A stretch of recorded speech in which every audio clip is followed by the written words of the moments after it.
What if the past held secrets we were never meant to uncover? Across deserts, jungles, and forgotten ruins, whispers of civilizations long vanished emerge, monuments carved with precision that defies known technology, artifacts buried with purpose we cannot yet comprehend, and structures aligned to the stars with uncanny accuracy. Science scratches the surface, offering theories and timelines, yet some enigmas resist explanation, leaving us to wonder who built them and why. Tonight, we venture into the shadows of history to explore the archaeological mysteries that continue to baffle experts and ignite the imagination.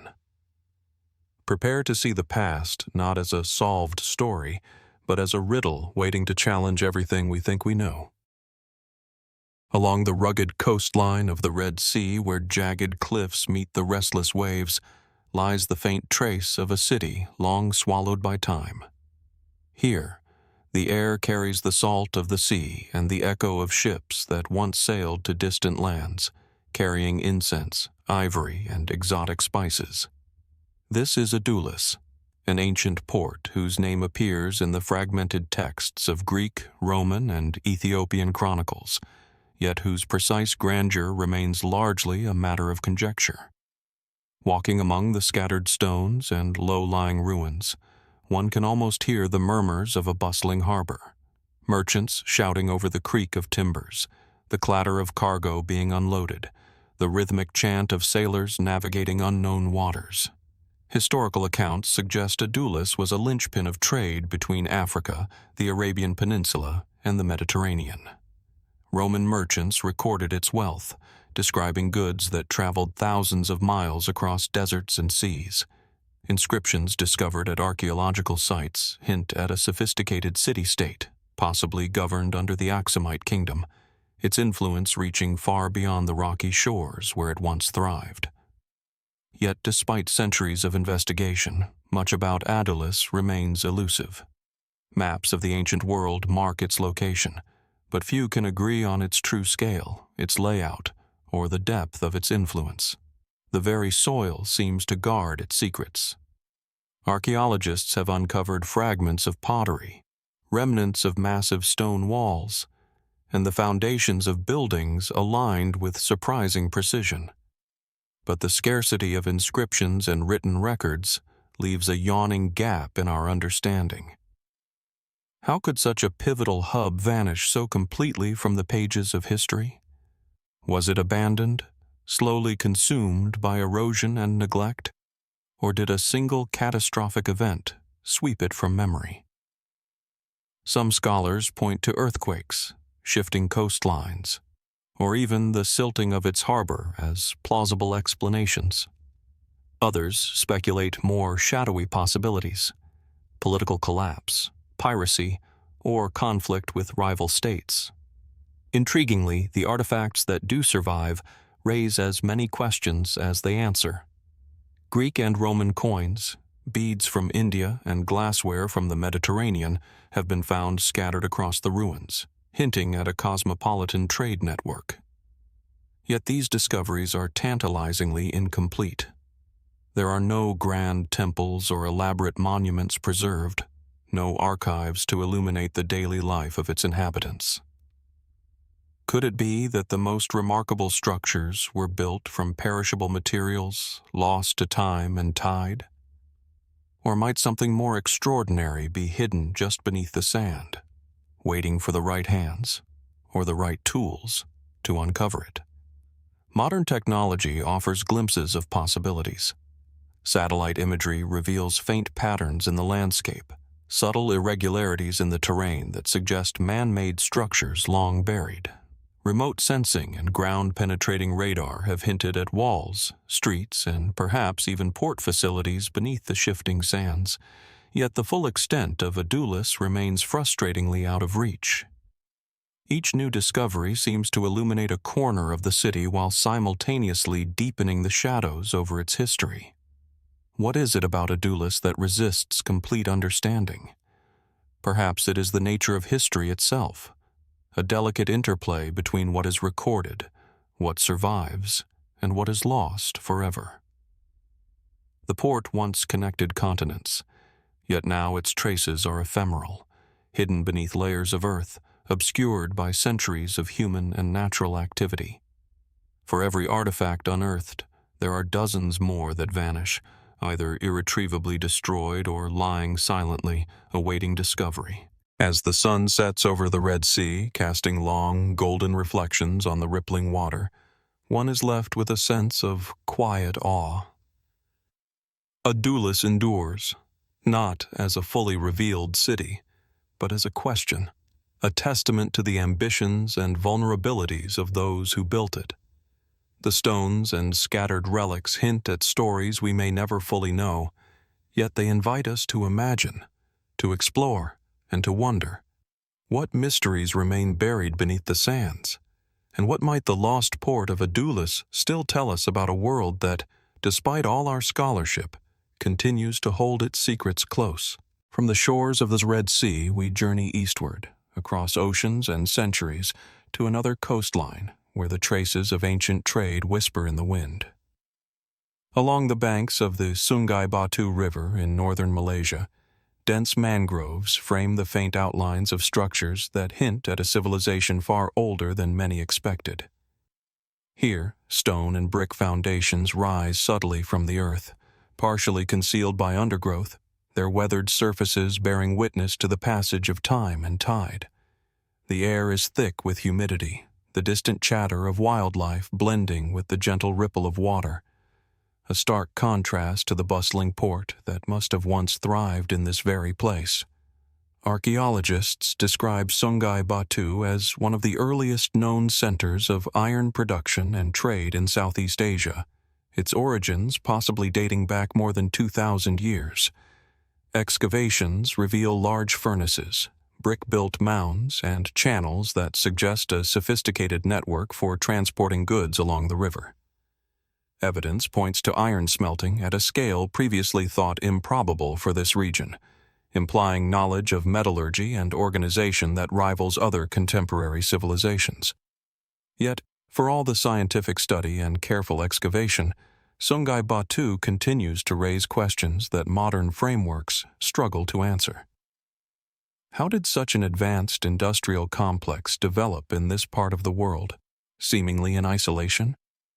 Who were the people who built these structures, and what drove them to harness the river and forge iron on such a scale?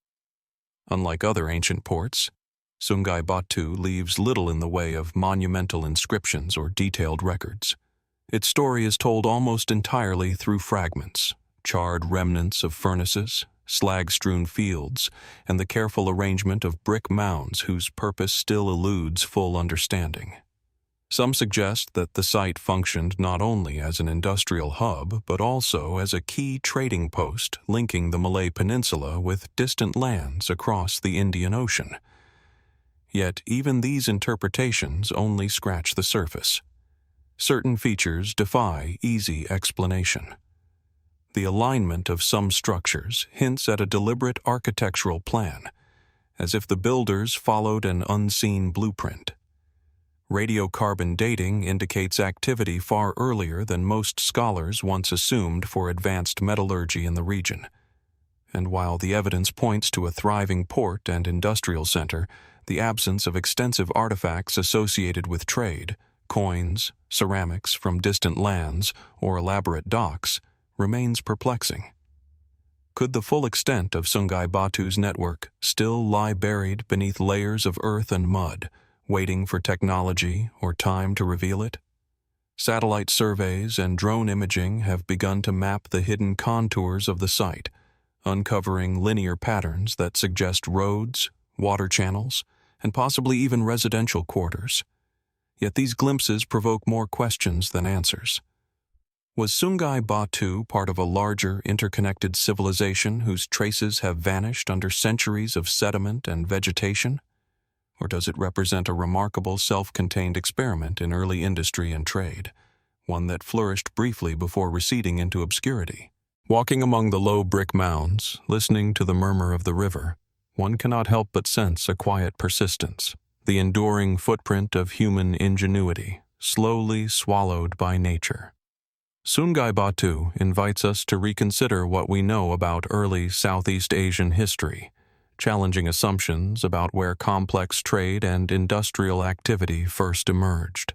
And as the river winds its way to the sea, carrying whispers of iron and ash to distant shores, it leaves us with the enduring question: how much more of the past remains hidden here, and what secrets of human innovation have yet to surface from the mud and mangroves of Sungai Batu? From the humid mangroves and winding rivers of Southeast Asia, our journey returns to the arid, sun-baked landscapes of northeastern Africa.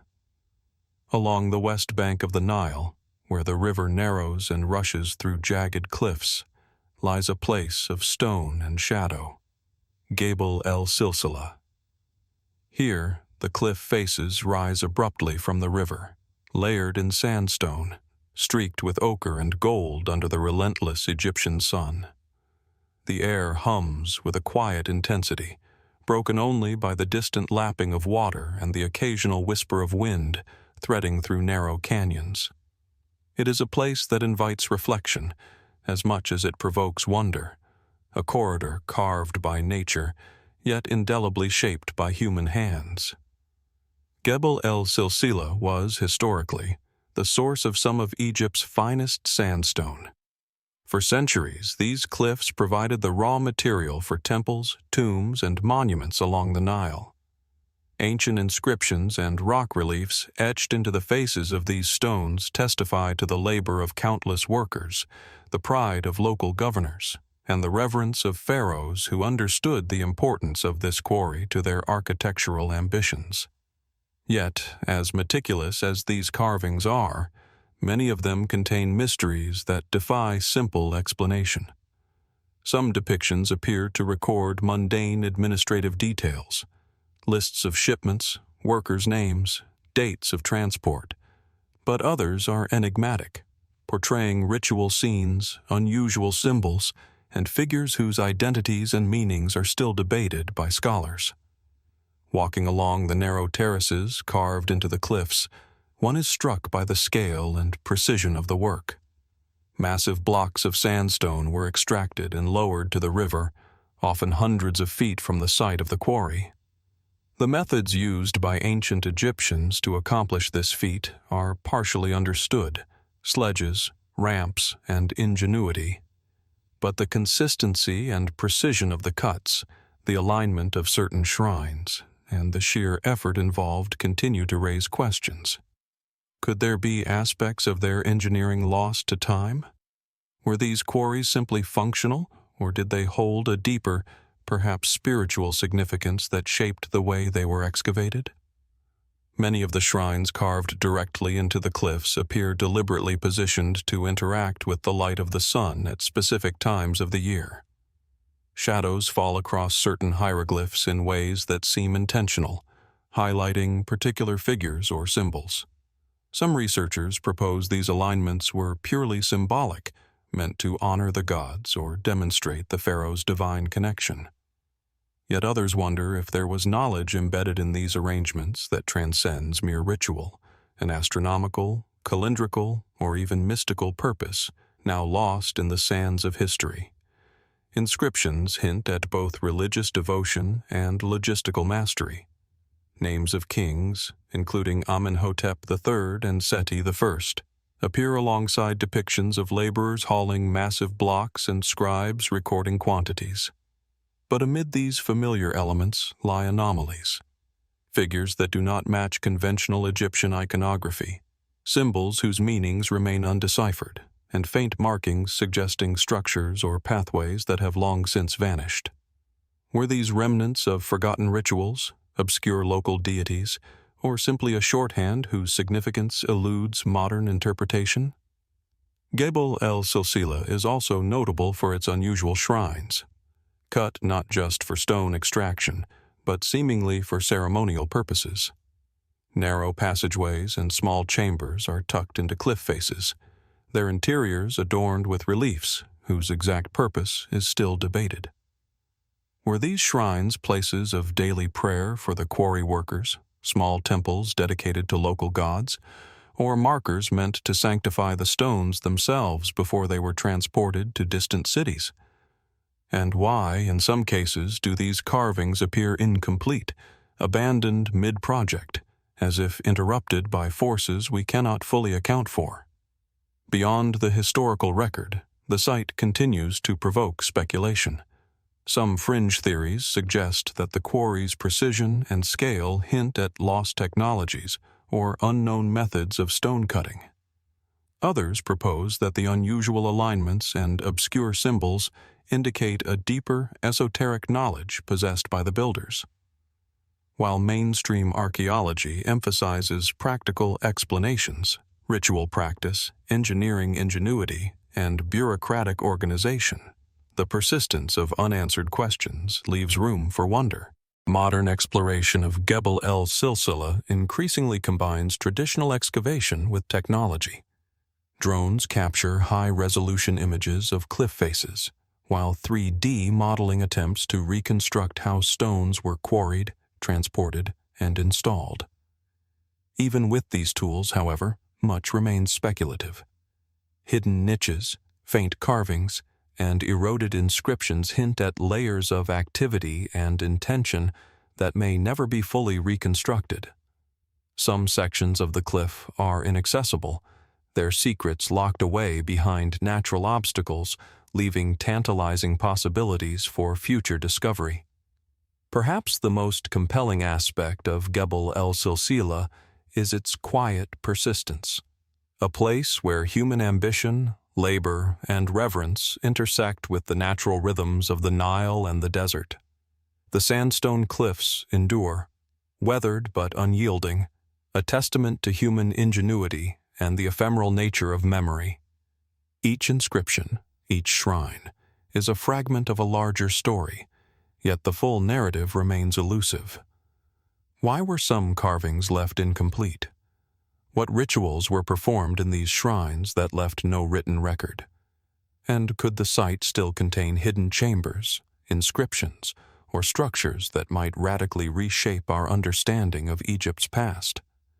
As the sun dips low, casting long shadows along the cliffs and illuminating hieroglyphs in fleeting gold, one is struck by a profound sense of continuity and mystery. Gebel el-Silsila is more than a quarry. It is a silent witness to centuries of ambition, devotion, and human ingenuity. Its stones speak across millennia, yet much of what they whisper remains undeciphered. The river flows on, indifferent to human passage, carrying the echoes of ancient laborers and the weight of questions that remain unanswered. What secrets lie hidden in these cliffs, waiting to be revealed? And how much of ancient Egypt's knowledge and artistry continues to elude us, concealed in plain sight within the shadows of Gebel el-Silsila?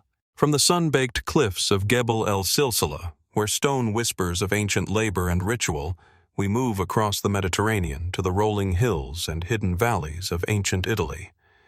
Here lies a civilization that flourished in the shadow of Rome, yet whose influence would echo far beyond its time: the Etruscans. Known for their artistry, urban planning, and enigmatic language, the Etruscans left traces of a culture at once brilliant and elusive. Among the most mysterious of these traces is a legendary object known only through ancient texts, the Etruscan Golden Book. Unlike a tomb or a temple, this artifact exists primarily in the realm of memory, its physical presence lost to time, yet its reputation endures in historical accounts that have fascinated scholars and treasure hunters alike. Descriptions from Roman and later Greek writers depict the Golden Book as an object of extraordinary craftsmanship. Its pages, said to be made entirely of gold, were inscribed with characters of the Etruscan language, chronicling laws, religious rites, and perhaps even prophecies. Some accounts claim that it was preserved in the sanctuary of a powerful Etruscan city, guarded with ritual precision, only to vanish during the rise of Rome. The very idea of a book, an object associated with knowledge and secrecy, crafted in gold, suggests a culture that valued information as much as wealth. Yet here lies the central mystery. No verified examples of this book have ever been found. What survives are only tantalizing fragments of description, scattered across texts, second-hand references, and the echoes of Etruscan reverence for the written word. Walking through the modern Italian countryside, one can almost imagine the secluded temples and hilltop cities where such an artifact might have been kept. The Etruscans, unlike their Roman successors, left few lengthy inscriptions, and their language, partially deciphered, continues to guard its deepest secrets. Could the Golden Book have contained not merely legal codes or religious rituals, but a broader cosmology, a guide to the universe as understood by a people whose sophistication rivaled that of Greece and Egypt? And if so, why would such knowledge vanish entirely from the historical record, leaving behind only whispers and speculation? Scholars have debated the nature and purpose of the Golden Book for centuries. Some suggest it may have been more symbolic than literal, an allegorical description of the Etruscans' wisdom encoded in ritual objects or sacred spaces. Others insist it was a tangible artifact, lost through conquest or deliberate destruction, its disappearance part of the broader absorption of Etruscan cities into the growing Roman Republic. Supporting the idea of its material existence are tantalizing mentions of gold objects found in Etruscan tombs, thin sheets inscribed with obscure texts, carefully folded and interred with the dead. Could these funerary treasures be fragments of the same tradition that produced the Golden Book? Or are they evidence of an entirely separate practice, leaving the true book forever beyond reach? Equally mysterious is the suggestion that the Golden Book was not merely a repository of knowledge but a tool of power. Ancient sources hint that Etruscan kings consulted it in matters of governance, ritual timing, and diplomacy. Did the inscriptions encode practical instructions for leadership, or did they serve a more esoteric function, a key to understanding the cosmos or divining the will of the gods? The Roman authors who reference it often do so with awe, implying a combination of fear and respect, an object capable of shaping human destiny, if only one could read its pages. Yet the language in which it was written remains partially undeciphered, leaving the content and perhaps even the very format open to interpretation. In recent decades, archaeological work has revealed Etruscan settlements, temples, and necropolises with artifacts that hint at their sophistication. Elaborately carved bronze mirrors, painted tomb chambers, and inscriptions whose meaning teases modern researchers. These discoveries illuminate a culture capable of extraordinary artistry and organization, lending plausibility to the existence of a singular, precious text like the Golden Book. Still, none of these excavations has produced the object itself. Its absence continues to raise questions about how knowledge was stored and transmitted in the ancient world. Was the book deliberately hidden to protect sacred knowledge, or destroyed to erase the Etruscan legacy in the wake of Roman expansion? The Golden Book also invites broader speculation about the interplay of myth and history. Might it have been a composite of oral traditions codified into a symbolic, precious object? Could its description as golden refer as much to its cultural significance as to its material composition? Such questions blur the line between the tangible and the symbolic, challenging modern assumptions about what constitutes historical evidence. And in the quiet corners of Etruscan cities, where tombs lie beneath olive groves and hilltops, one can almost feel the lingering presence of a knowledge that sought permanence in metal and memory alike. As the sun sets over the rolling hills of Tuscany and Umbria, casting long shadows over tombs, temples, and forgotten roads, the Etruscan Golden Book remains a tantalizing enigma. It is at once a symbol of lost knowledge, a hint of a civilization's sophistication, and a question that endures. How much of the Etruscans' understanding of law, ritual, and the cosmos has vanished with it? Even today, as scholars pore over inscriptions and carefully excavate ancient cities, The Golden Book's existence is a reminder that history is never complete. Some truths remain hidden, not because they were forgotten, but because they were deliberately concealed, preserved only in fragments and memory. And so, the mystery persists, inviting us to wonder what wisdom, what stories might still lie buried, waiting to be uncovered in the golden shadows of the Etruscan past. From the rolling hills and ancient tombs of Etruria, where the Golden Book remains an elusive testament to lost knowledge, our journey takes us eastward into the rugged landscapes of the Caucasus. Here, in the heart of modern-day Georgia, the rocky slopes above the Mekvari River reveal a city carved directly into stone, Uplistsikhe. The cliffs rise in jagged formations, their sun-baked surfaces pockmarked with tunnels, chambers, and stairways that descend into shadows older than any written record. The wind carries the faint scent of earth and stone, and the echoes of footsteps long past seem to linger in narrow passageways, as though the city itself remembers the lives that once animated it. Uplistsikhe, whose name translates to the Lord's Fortress, is a rock-hewn complex that dates back at least to the first millennium BCE, possibly earlier. Its structures, temples, dwellings, and communal spaces were carved from the living rock, a testament to the ingenuity and determination of its builders. Scholars trace its origins to a culture that thrived at the crossroads of civilizations, influenced by Mesopotamia, Anatolia, and the broader Black Sea region. Yet, despite extensive study, many aspects of Uplistsikhe remain enigmatic. Why was this city hewn so meticulously into the cliffs rather than constructed with conventional building materials? What drove its inhabitants to carve not just homes but entire streets, meeting halls, and ritual chambers into solid rock? The city's layout is striking in its complexity. Narrow stairways connect terraces perched high above the river, while hidden passageways thread through the cliff, linking chambers that may have served religious, administrative, or residential purposes. Certain halls display intricate carvings and traces of painted decoration, hinting at ceremonial use or elite patronage. Yet, much of the site is worn smooth by centuries of weather and human activity, erasing clues about its full appearance and function. Could there have been symbolic or astronomical significance to the orientation of the structures, as with other ancient sites? And if so, what knowledge did the builders possess that guided their hands so precisely? Uplistsikhe's history is as layered as the rock itself.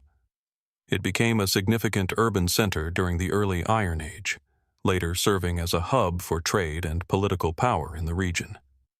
The city persisted through centuries of upheaval, adapting to shifts in empire and culture. Roman, Persian, and Byzantine influences are detectable in the architecture and artifacts, yet the core rock-hewn structures predate much of this interaction. This continuity raises questions. How did a city carved into stone maintain relevance and livability across millennia, surviving both natural erosion and human conflict?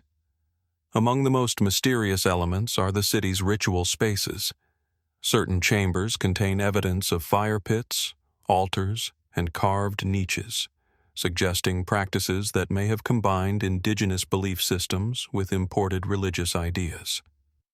Archaeologists have found remnants of animal sacrifice, as well as objects whose purpose remains unclear.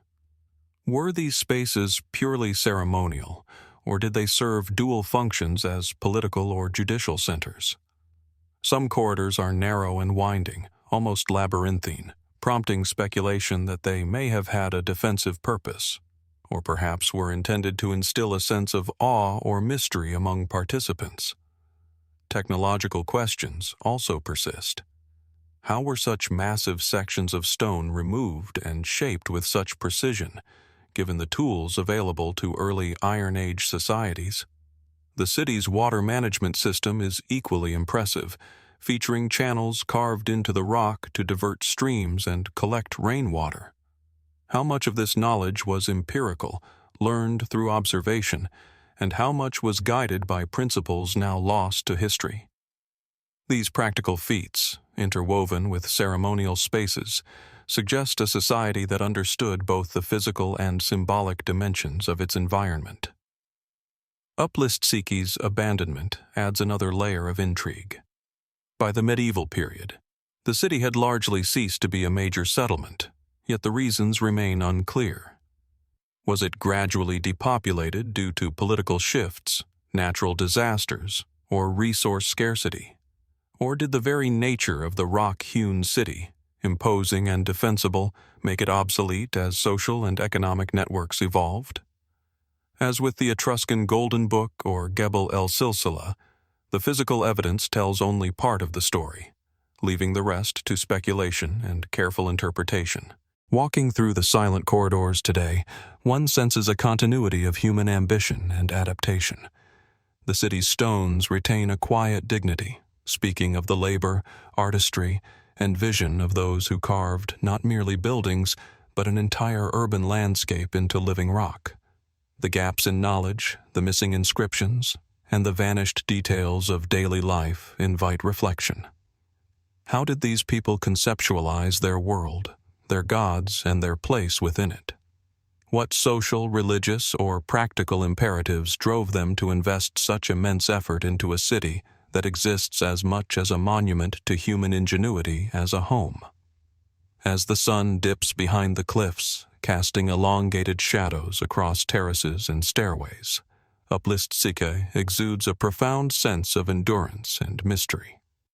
Its streets, empty yet resonant, invite us to ponder the intersection of practical necessity, ritual significance, and human creativity.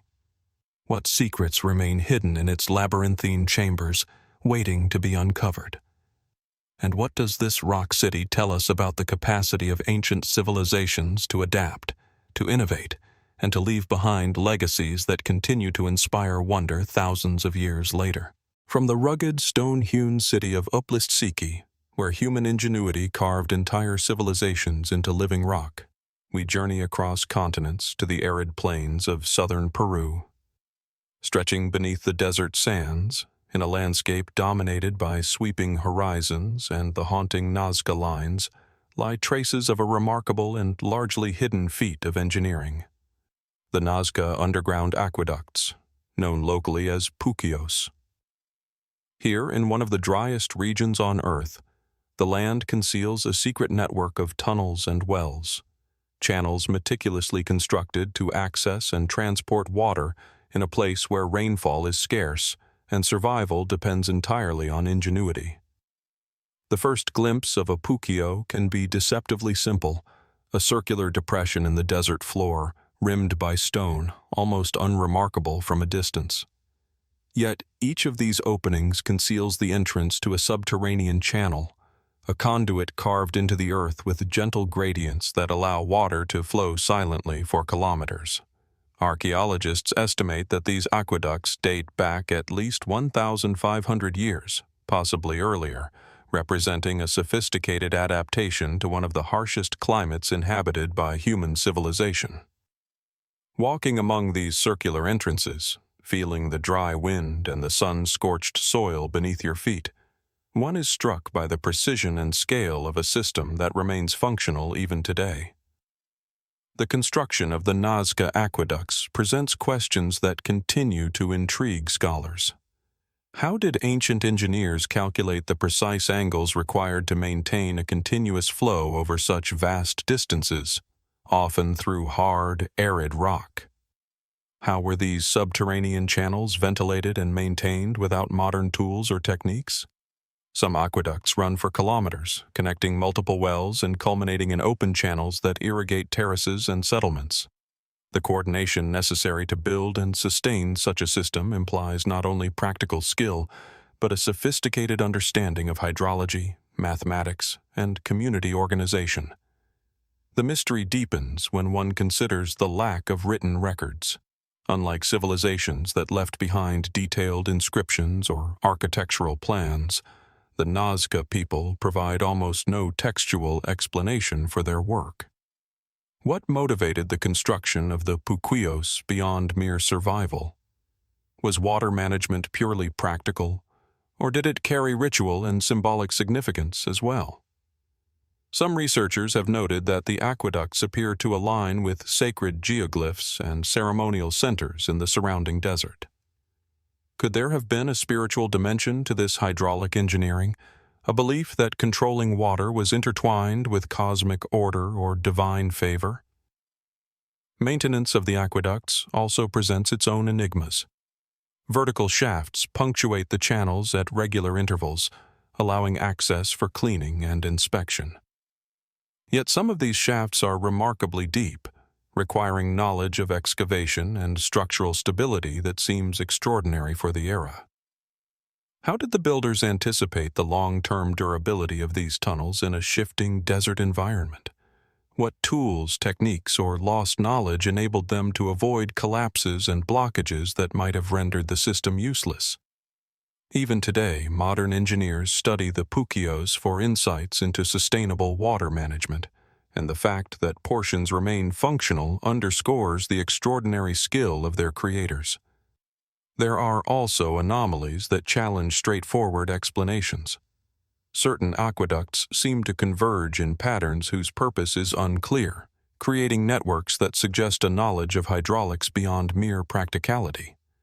Some channels terminate in locations that are now dry, leading to speculation about changes in groundwater levels, tectonic activity, or deliberate rerouting by ancient planners. Could these features indicate a level of foresight or environmental understanding that modern science has only begun to appreciate? Or were they part of ceremonial practices, perhaps designed to symbolize the control of life-giving forces hidden beneath the desert surface? The Nazca aqueducts also raise questions about the broader society that created them. Coordinating construction, maintenance, and water distribution would have required organization, planning, and authority. Who oversaw such efforts? How were decisions made regarding which communities received access to water, and how were conflicts resolved? The sophistication of the pukios suggests a society that was not only technologically adept, but also socially complex, capable of long-term planning and resource management on a scale that challenges previous assumptions about pre-Columbian civilizations in this region. Walking among the desert depressions today, listening to the wind sweep across the sand and imagining the hidden channels flowing quietly beneath, one senses both awe and humility. The pukios are more than functional infrastructure. They are a testament to human creativity, resilience, and the ability to adapt to seemingly inhospitable environments. They also serve as a reminder of how much of the past remains hidden, literally and figuratively, beneath the surface, awaiting patient observation and discovery. As the sun dips toward the horizon, casting long shadows across the arid plain, the Nazca aqueducts appear both timeless and enigmatic. Their tunnels, carved with precision into unforgiving rock, continue to carry water and mystery alike. They invite us to wonder, how much more of the ancient Nazca world remains buried beneath the desert sands? What insights about their understanding of nature, mathematics, and spirituality might be revealed if we could fully decode the intentions behind this remarkable subterranean network? And ultimately, how many other secrets of survival, ingenuity, and innovation lie hidden beneath landscapes we believe we know, waiting for discovery by those willing to look beneath the surface? From the hidden channels of the Nazca Desert, where water silently flows through ancient tunnels beneath the arid plains, we turn our attention northward to the volcanic landscapes of western Nicaragua.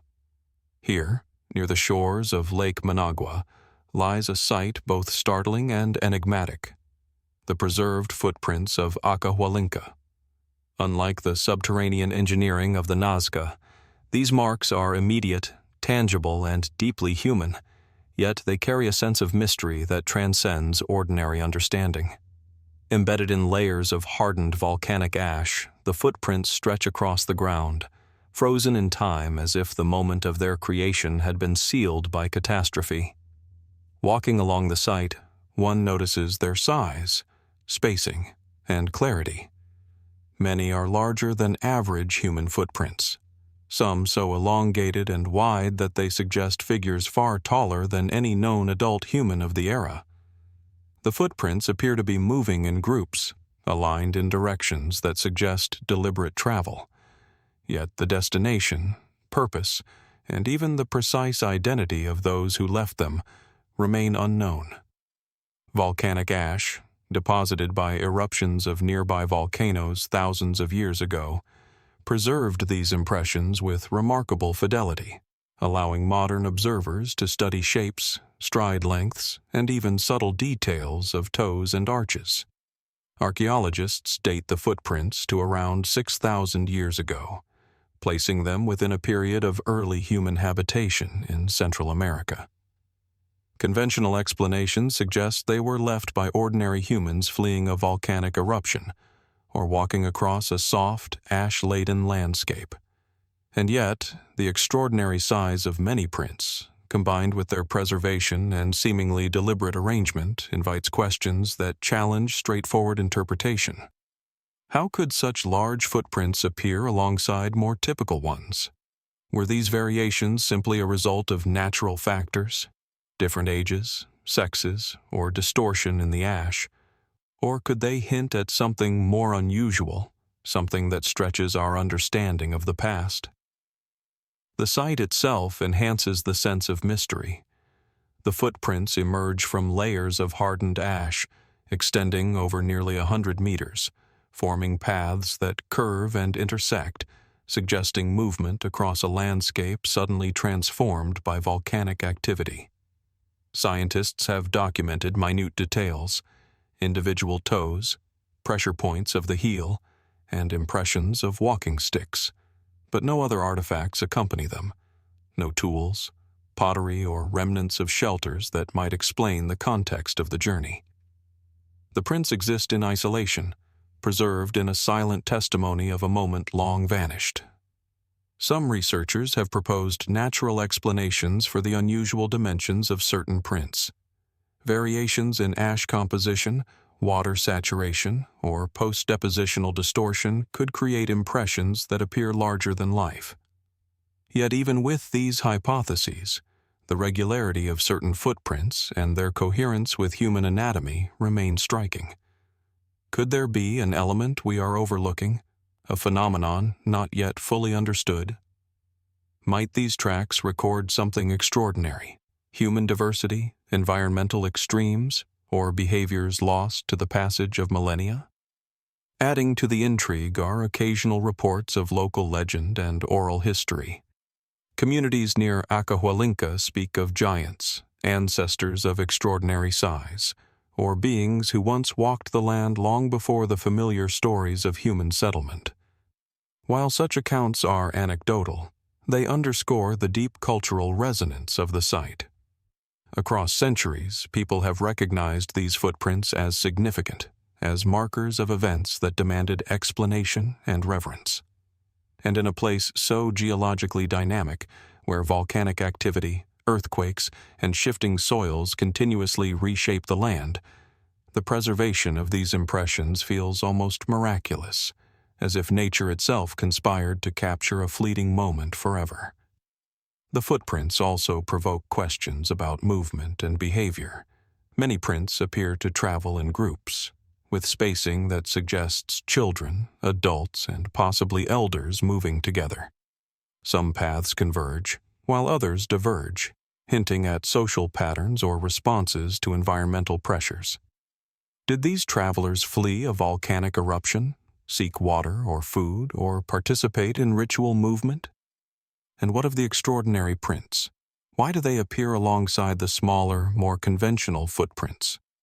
Were they members of the same group, or does their presence point to an aspect of human or pre-human activity that remains hidden in the archaeological record? Modern preservation efforts allow visitors and researchers to experience these ancient impressions up close, yet the sense of mystery endures.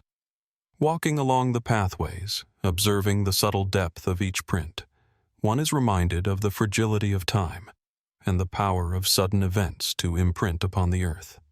The footprints serve as both record and question, a tangible connection to people, or beings, who moved across this landscape thousands of years ago, leaving traces that defy complete explanation. As the Nicaraguan sun casts long shadows across the hardened ash, the footprints of Acahualinca seem to stretch endlessly into the past. They invite us to consider the human, or perhaps more than human, stories embedded in the earth.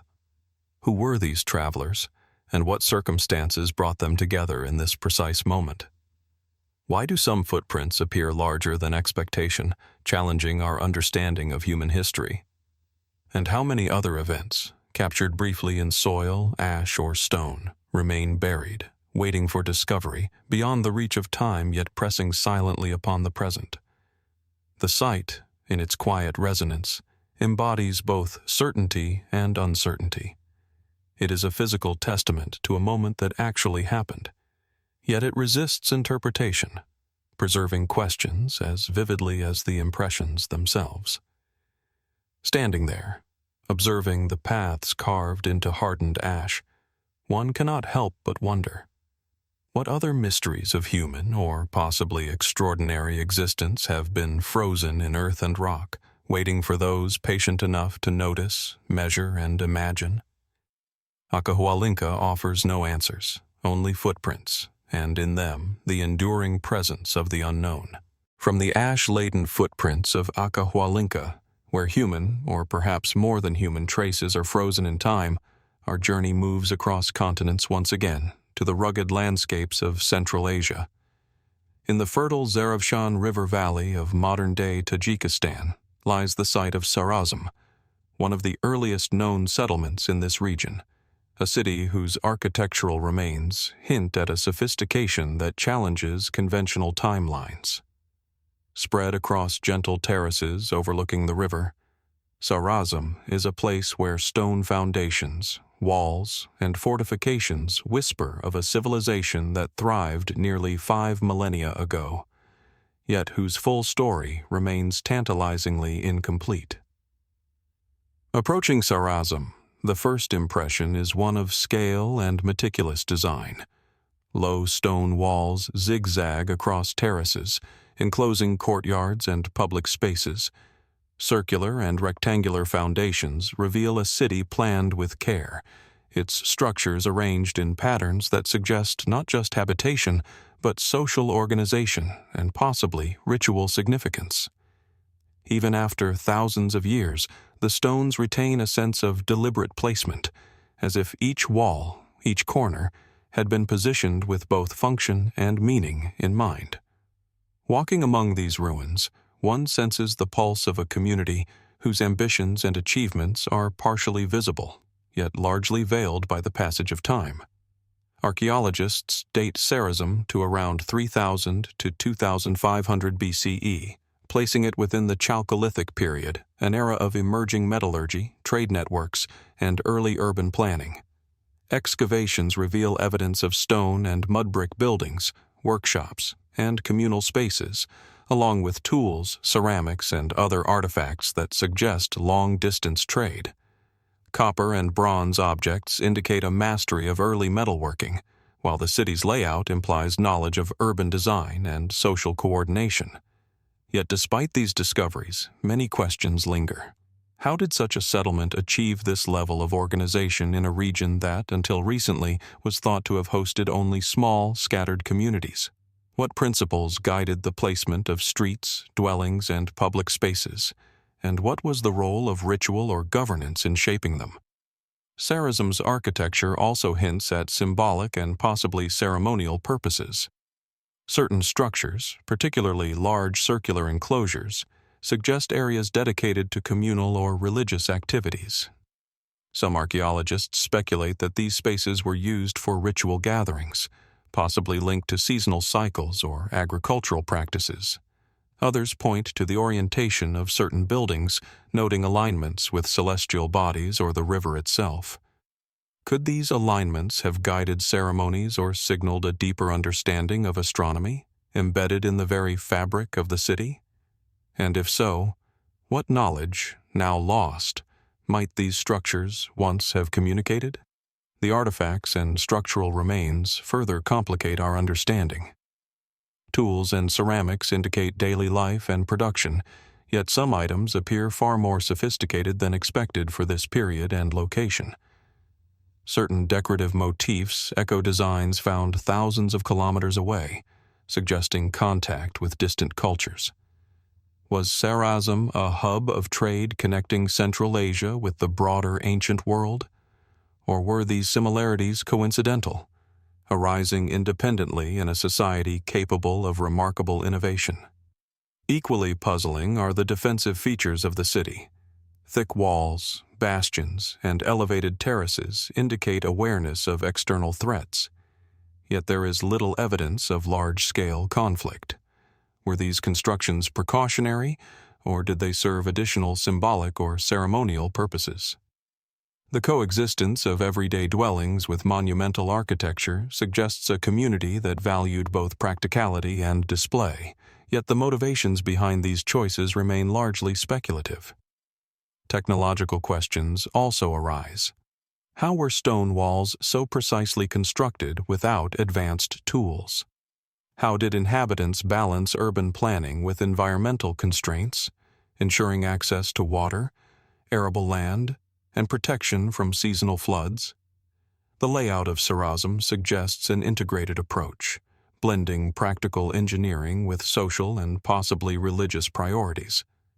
And yet, as impressive as the surviving structures are, they provide only a partial view of what the city might have looked like at its peak. What other buildings, roads, or communal spaces have been lost beneath centuries of soil, erosion, and human activity? Sarazm also challenges our understanding of early human networks. Evidence of trade in metals, stones, and decorative objects indicates connections stretching across Central Asia, yet the mechanisms of such long-distance exchange are not fully understood. How did people transport heavy materials across rugged terrain? What social or political structures facilitated these exchanges? And how did these interactions shape the development of Sarazm itself, allowing it to emerge as a thriving settlement in a region that would otherwise seem isolated? Standing among the remnants of Sarazm today, one cannot escape the sense of continuity and enigma. The city's stones, partially worn by millennia, still convey a story of human ambition, ingenuity, and adaptation to environment. Yet the full narrative remains elusive, obscured by time and the limits of the archaeological record. How did the people of Sarazm conceive of their city, their social order, and their connection to the wider world? What rituals, knowledge, or technologies have been lost entirely, leaving only faint traces in stone foundations and scattered artifacts? As the sun sinks over the Zarafshan Valley, casting long shadows across terraces and walls, Sarazm exudes both presence and mystery. Its architectural remains invite reflection on the capacity of early humans to shape their environment with precision and intention. They challenge us to reconsider what we know about urbanization, trade, and social complexity in the ancient world. And above all, they leave us with questions that endure. What else lies hidden beneath the soil, waiting to reveal the full story of this remarkable settlement? How much more of Sarazm's knowledge, ingenuity, and culture remains buried, silent yet waiting for discovery? From the sun-baked terraces and stone walls of Sarazm, where early urban planners shaped civilizations along the Zarafshan River, we move across continents and millennia to the arid expanses of the Sahara Desert. In the Nigerian landscape of Gobero, vast dunes stretch across the horizon, their soft ridges shifting endlessly under the wind. Beneath these sands lie one of the most remarkable and enigmatic archaeological discoveries of the 20th century: the Gobero Skeletons, human remains preserved in an ancient lakeside cemetery, offering a haunting glimpse into societies that thrived thousands of years ago, yet vanished almost without a trace. At first glance, the desert appears timeless and empty, a place where life seems impossible. But careful excavation reveals a different story. Over 200 graves have been unearthed, containing skeletons ranging in age from infants to the elderly. These remains, some of which are extraordinarily well preserved, offer clues to the physical characteristics, health, and lifestyles of people who once inhabited this now barren landscape. Radiocarbon dating places these populations between 10,000 and 5,000 years ago, a period of dramatic environmental change, when the Sahara was not a desert, but a mosaic of savanna, lakes, and rivers. Walking among these burial sites, one feels the weight of time and the silence of a civilization suspended between existence and disappearance. The Gobero skeletons are remarkable not only for their preservation, but for the diversity they reveal. Researchers have identified at least 2 distinct populations buried at different times, separated by centuries. Differences in cranial shape, stature, and burial practices suggest shifting populations or cultural influences, perhaps reflecting migration patterns, adaptation to environmental changes, or encounters with distant communities. Some skeletons were buried in extended positions, arms crossed or placed deliberately, while others rest in flexed postures, accompanied by pottery, ornaments, or animal remains. What determined these differences, and what do they tell us about social structures, beliefs, or rituals in this ancient landscape? The site also raises questions about the interaction between humans and their environment. The lakes and wetlands that once sustained these communities disappeared as the Sahara dried, leaving behind the dunes and arid plains seen today. How did these people adapt to such dramatic ecological changes? Did the shifting climate drive migration, cultural transformation, or the eventual abandonment of the region? The physical evidence offers tantalizing clues but no complete answers. In some graves, isotopic analysis of bones suggests diets rich in aquatic resources, indicating a reliance on lakes and rivers, while others reveal shifts in nutrition over time, hinting at periods of scarcity or social change. Equally mysterious are the artifacts found alongside the skeletons. Beads, decorated pottery, and tools suggest connections to broader Saharan and sub-Saharan cultures, yet they also hint at traditions unique to Gobero itself. Some burials include items whose function or symbolic meaning remains obscure, leaving researchers to speculate about ritual practices, social hierarchy, or cosmological beliefs. Were these objects offerings, status markers, or protective charms intended for the afterlife? And why do certain graves exhibit extraordinary care in placement and adornment, while others are comparatively simple? The physical characteristics of the skeletons themselves add another layer of intrigue. Many individuals display features considered unusual for the region, including differences in stature, cranial morphology, and even bone robustness, which challenge conventional narratives about population continuity in the Sahara. Could these differences indicate distinct migratory waves, isolated populations, or adaptations to specific environmental conditions? And if so, how did these groups interact, trade, or share knowledge, given the vast and changing landscapes around them? Perhaps most haunting is the sense of disappearance that surrounds Gobero. These people thrived in a lush, habitable environment, only to see their world transform dramatically as the Sahara dried. What became of them? Did they migrate, assimilate into other emerging cultures, or vanish entirely from the archaeological record? The silence between these graves speaks as loudly as the bones themselves, reminding us that even in the presence of extraordinary evidence, much of history remains obscured, written only in fragments of human remains and scattered artifacts. Visiting the site today, one is struck by the juxtaposition of permanence and impermanence. The dunes shift with the wind, erasing footprints and traces of activity, while the skeletons beneath remain frozen in time, silent witnesses to human life, adaptation, and resilience. Each grave, each artifact, each careful excavation uncovers a piece of a story that is never fully complete, leaving a lingering sense of wonder and uncertainty. The Gobero skeletons compel reflection on the resilience and fragility of human societies. They illustrate the intimate connection between people and environment, the ways in which cultures adapt or fail to adapt to profound ecological changes. Yet they also challenge assumptions about migration, diversity, and the spread of technology in prehistoric Africa. How many stories of survival, innovation, and adaptation lie hidden beneath sands yet untouched?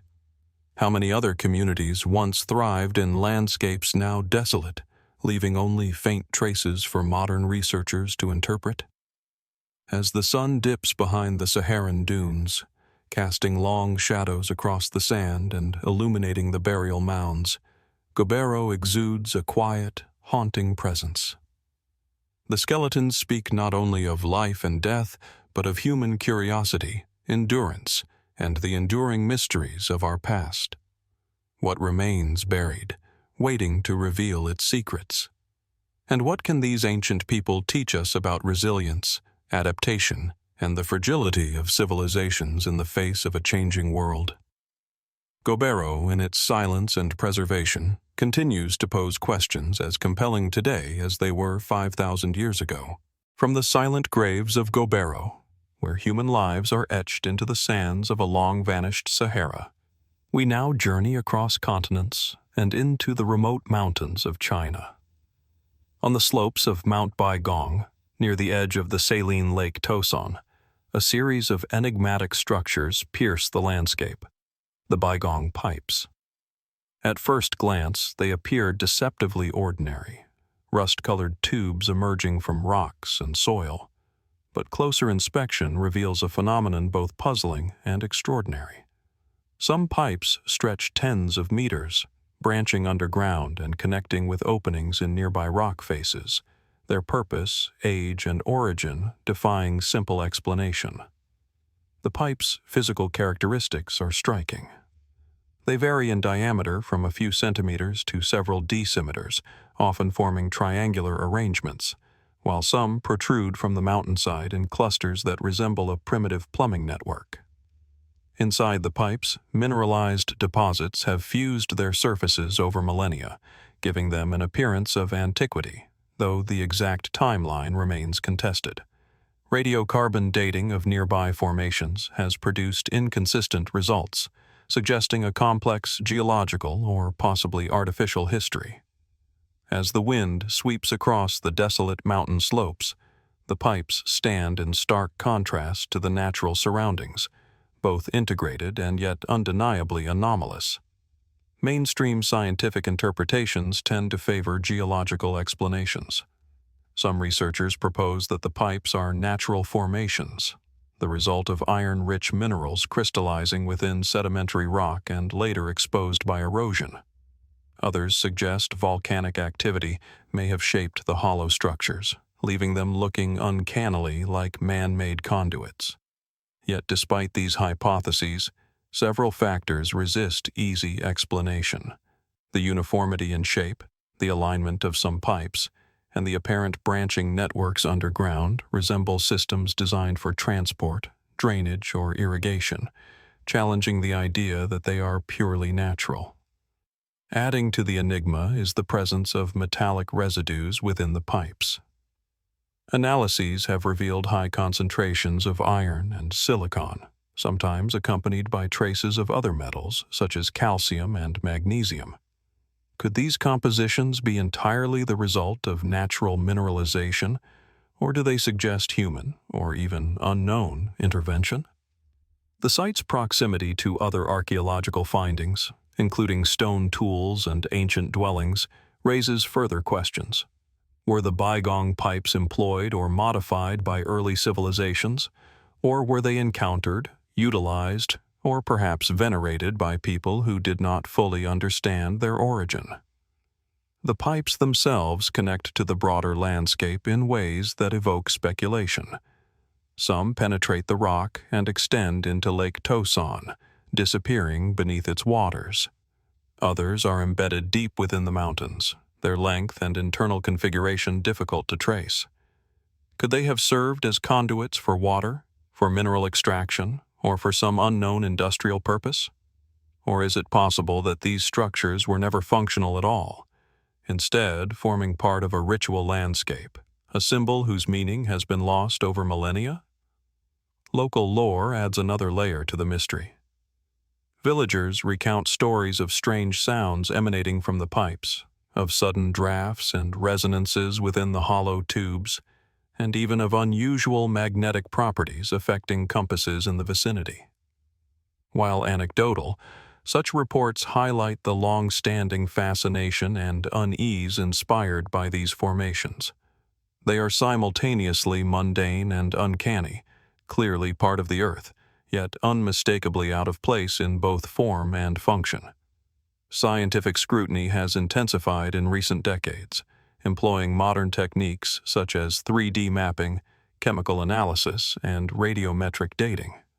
Yet each investigation seems to raise as many questions as it answers. Why do the pipes appear so systematically arranged? How could natural processes produce the regularity and uniformity seen in their diameters and junctions? And, perhaps most provocatively, why does the underground network suggest a level of planning that implies foresight and intention? Even geologists and archaeologists who attempt to offer conventional explanations concede that the Baigong Pipes resist straightforward categorization. The pipe's mysterious character is amplified by the environment itself. Mount Baigong is harsh and remote, a place of jagged peaks, sparse vegetation, and sweeping winds that seem to sweep away the ordinary while leaving the extraordinary exposed. The pipes, partially buried, partially eroded, seem like veins within the mountain, frozen remnants of an unknown process waiting for discovery. Each new excavation, each measurement, only deepens the sense of enigma. What began as an apparent curiosity has become a challenge to understand the interactions of nature, human history, and perhaps phenomena not yet fully recognized. Standing beside the rust-colored openings, tracing the lines of the pipes with one's gaze, one cannot help but sense the persistence of mystery. They speak to the passage of time, to forces both natural and human that have shaped the landscape, yet they leave unanswered questions that echo across centuries. Were they the work of ancient civilizations experimenting with metallurgy or hydraulics? Or are they purely natural formations, remarkable only in the uncanny ways they mimic human engineering? And beyond these possibilities, could there exist explanations that we have yet to conceive, hidden in layers of rock and memory, waiting for the right insight or the right technology to reveal them? The Baigong Pipes remain a monument to the unknown. They challenge assumptions about history, technology, and the capabilities of both nature and humanity. Like the Gobero Skeletons, they are at once tangible and mysterious, inviting contemplation and study while resisting definitive answers. They compel us to consider the possibility that not all evidence of the past fits neatly into established narratives. And as the wind sweeps across Mount Baigong, stirring dust and rust-colored fragments, the pipes silently ask the questions that draw us onward. What is truly buried beneath the earth? What knowledge, natural or human, lies hidden in these mountains, waiting for discovery? And how much of our understanding of the past is shaped not by what we find, but by the mysteries we cannot yet solve? Rising from the sun-baked plains of modern-day Iraq, the Ziggurat of Dur-Kurigalzu stands like a stone sentinel of a bygone era, its terraced layers reaching toward the sky in a silent, commanding presence. Even in its ruined state, there is an undeniable grandeur to the structure. The coarse, sun-bleached bricks seem to whisper stories of kings and priests, of ceremonies performed in devotion to gods whose names have survived millennia. The air here carries a subtle weight, as though the earth itself remembers the footsteps of those who once ascended its steep, receding steps. Dur-Kurigalzu, established around 1400 BCE by King Kurigalzu I of the Kassite dynasty, was more than a city. It was a statement of power, a spiritual hub, and perhaps a testament to the architectural ambitions of one of Mesopotamia's most enigmatic civilizations. The ziggurat, a massive mud brick platform, would have once soared above the surrounding cityscape, a visible emblem of divine authority connecting heaven and earth.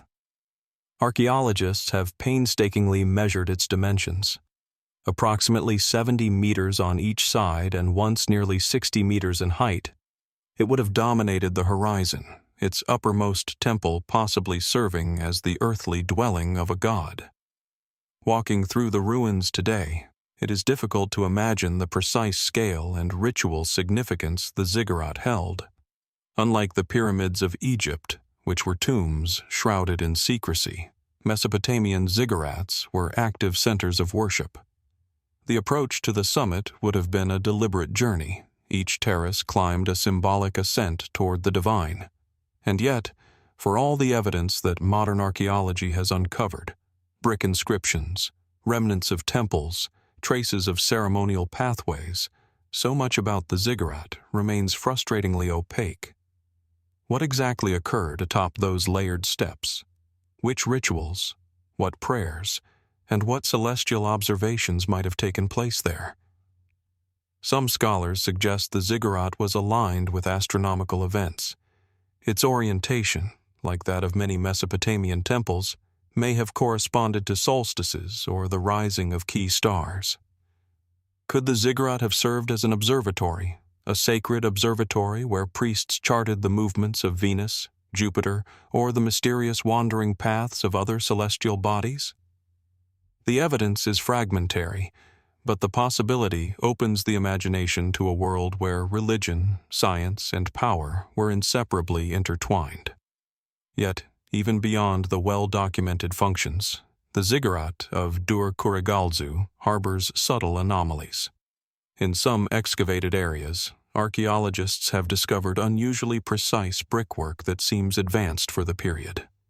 Could this reflect lost engineering knowledge, or perhaps techniques borrowed from other distant civilizations?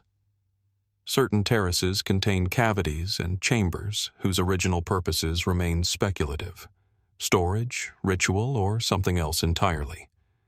Some of these internal spaces have yielded artifacts that defy easy categorization, small objects whose function, symbolism, or significance remain a matter of debate. And then there are the whispers of local legend. Ancient Mesopotamian texts are fragmentary and cryptic, yet some mention the ziggurat as a locus of divine presence, a place where heaven and earth might briefly overlap. Could the structure have had a function that modern science struggles to define? Some researchers have proposed that sound, resonance, or even electromagnetic phenomena may have played a role in ritual practices.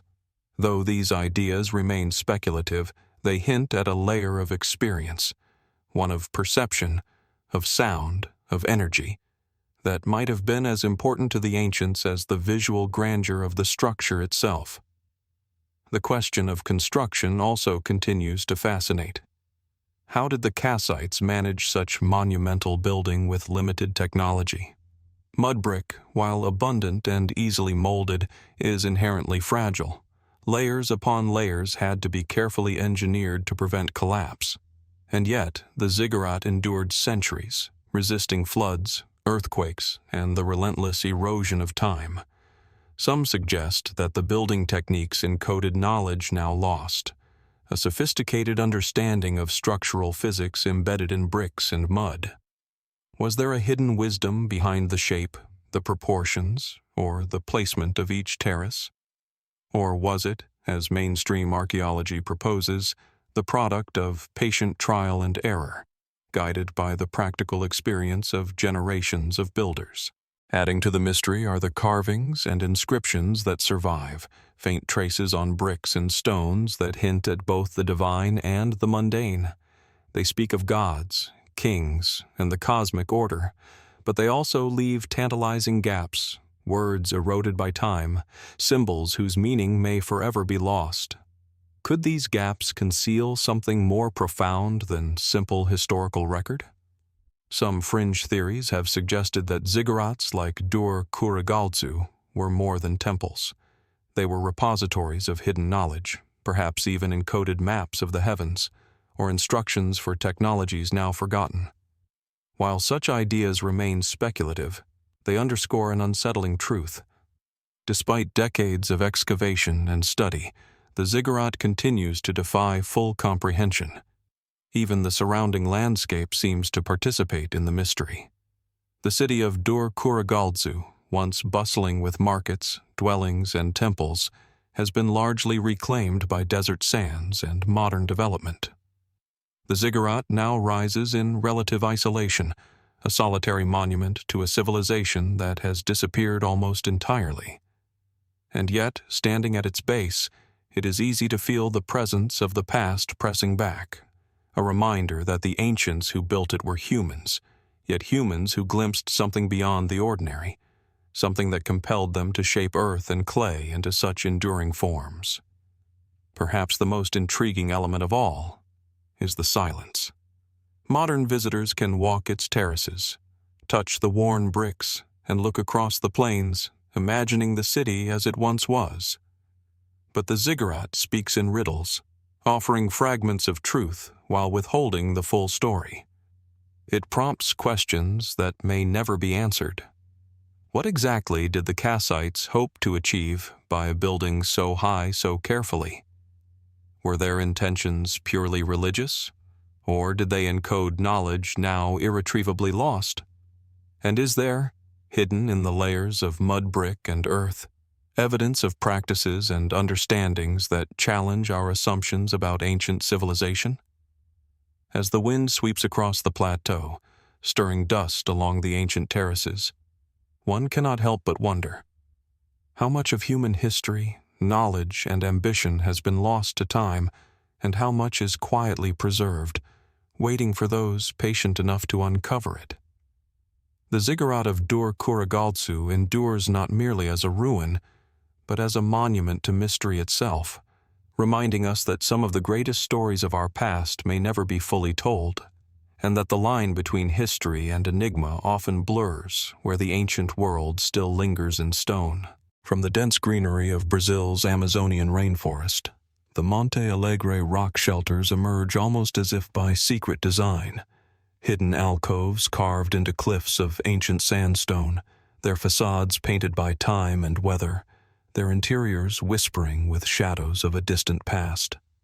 The first glimpse of the site is arresting. Jagged cliffs rise above the surrounding forest, their surfaces etched with curves, hollows, and depressions that have captured the imagination of archaeologists for decades. Moss clings to the stones, vines trail down into dark crevices, and the air is thick with the earthy scent of damp leaves. It is a place where the present feels almost suspended, where the echoes of millennia seem to linger in the stillness of the air. The Monte Alegre shelters are not grand in scale like the ziggurats of Mesopotamia or the pyramids of Egypt. Yet their significance lies not in monumental architecture but in the intimate traces left by early human inhabitants. Here, in these narrow recesses and shallow caves, archaeologists have uncovered an astonishing array of prehistoric art. The walls are adorned with thousands of pictographs, delicate spirals, geometric patterns, handprints, and representations of animals. Some images appear as simple sketches, others as intricate compositions painted in vivid reds, blacks, and yellows, using natural pigments extracted from minerals, plants, and charcoal. Dating of these works suggests they could be as old as 11,000 years, placing them among the earliest known examples of human artistic expression in the Americas. The Monte Alegre shelters thus provide a tantalizing window into the minds of prehistoric peoples, their creativity, and perhaps their beliefs. But the more researchers study these paintings, the more questions arise. What did these symbols mean to those who painted them? Were they religious in nature, storytelling tools, or records of environmental observations? Some designs, complex geometric arrangements and repeated motifs, hint at a symbolic language that has since vanished. Could they represent a form of communication lost to time, a code we are only beginning to glimpse? Even the placement of the paintings invites curiosity. Many are located deep within the shelters, far from natural light, suggesting deliberate intent. Reaching them would have required torches or other means to illuminate the walls. This raises another question. What compelled these early artists to venture into the shadows? Was it ritual, artistic devotion, or a practical reason now lost to us? Beyond the walls, the archaeological record adds another layer of intrigue. Excavations have revealed tools, pottery fragments, and evidence of ancient hearths, yet some artifacts do not neatly fit the timeline or expected technological capabilities of the era. Certain implements are unusually sophisticated, suggesting knowledge of techniques that seem advanced for the period. Could these anomalies indicate cultural exchange with distant groups, or perhaps innovations that simply disappeared with the passage of time? The natural environment of Monte Alegre itself adds to the mystery. The cliffs are part of a complex geological formation, their rocks carved by millennia of erosion and weathering. Some formations bear natural depressions and patterns that almost mimic the human-made designs inside the shelters. Did early humans see these natural shapes as spiritually significant, integrating them into their artwork and rituals? Could the interplay of natural and human-made markings hold symbolic meaning, or even represent an early form of landscape-based cosmology? Local folklore and indigenous traditions add yet another layer to the story. Generations of people in the region have long revered the cliffs as sacred spaces. Oral histories speak of spirits, guardians, and messages embedded in the stones. While such accounts cannot be verified in the conventional archaeological sense, they invite reflection on how the past and present interact. Could these shelters have been centers not only of survival, but also of spiritual or cosmic significance? Some fringe theories extend even further, proposing that the paintings may reflect astronomical knowledge. Certain spiral motifs and geometric arrangements have been interpreted by researchers as potential representations of star clusters, planetary movements, or seasonal cycles. While these interpretations remain speculative, they suggest that Monte Alegre may have been more than a canvas. It could have been a repository of knowledge, encoding observations of the natural world in a symbolic language now lost to time. Walking through the shelters today, it is impossible not to feel a quiet awe. The walls seem alive, not with the literal presence of their creators, but with the echo of their intentions, their curiosity, and their need to leave a mark upon the world.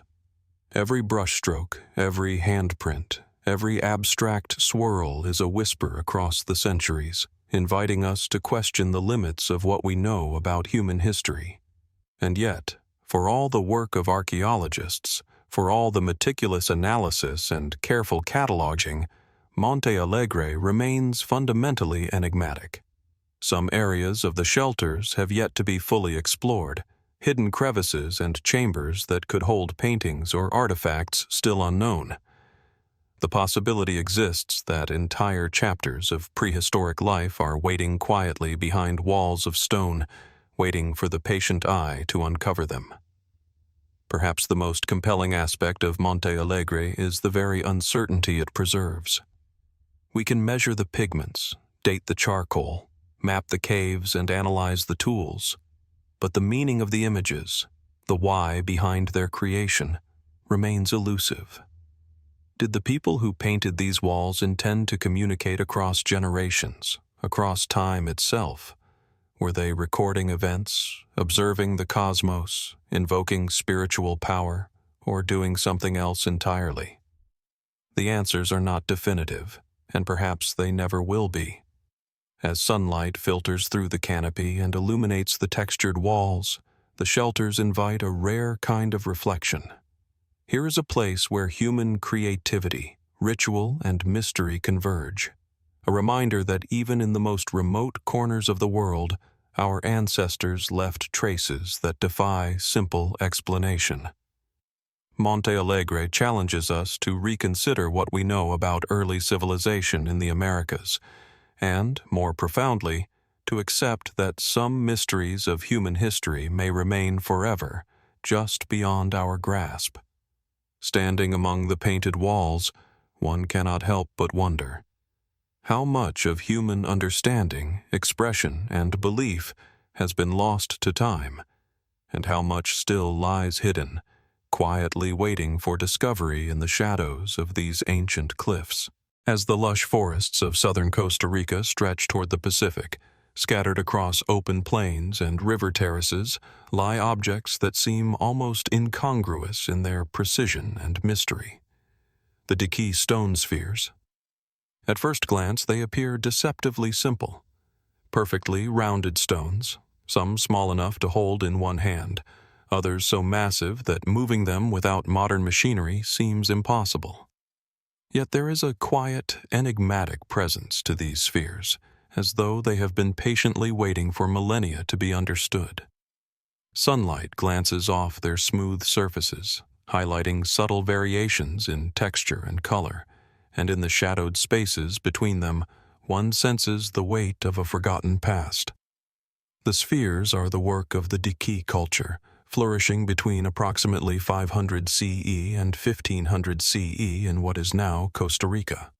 Made primarily from granodiorite, gabbro, and other igneous stones, these spheres vary in size from just a few centimeters to more than 2 meters in diameter. Archaeologists estimate that hundreds of these spheres once existed, scattered throughout ceremonial centers, plazas, and burial sites. Yet, despite the extensive research, the purpose of the spheres remains a matter of debate, their meaning elusive. Some scholars argue that the spheres were symbolic markers of social status or territorial boundaries, a visible sign of wealth or authority.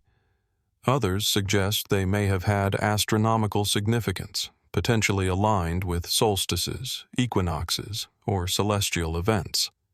The meticulous craftsmanship suggests careful planning and knowledge of geometry far beyond what might be expected from pre-Columbian cultures in this region.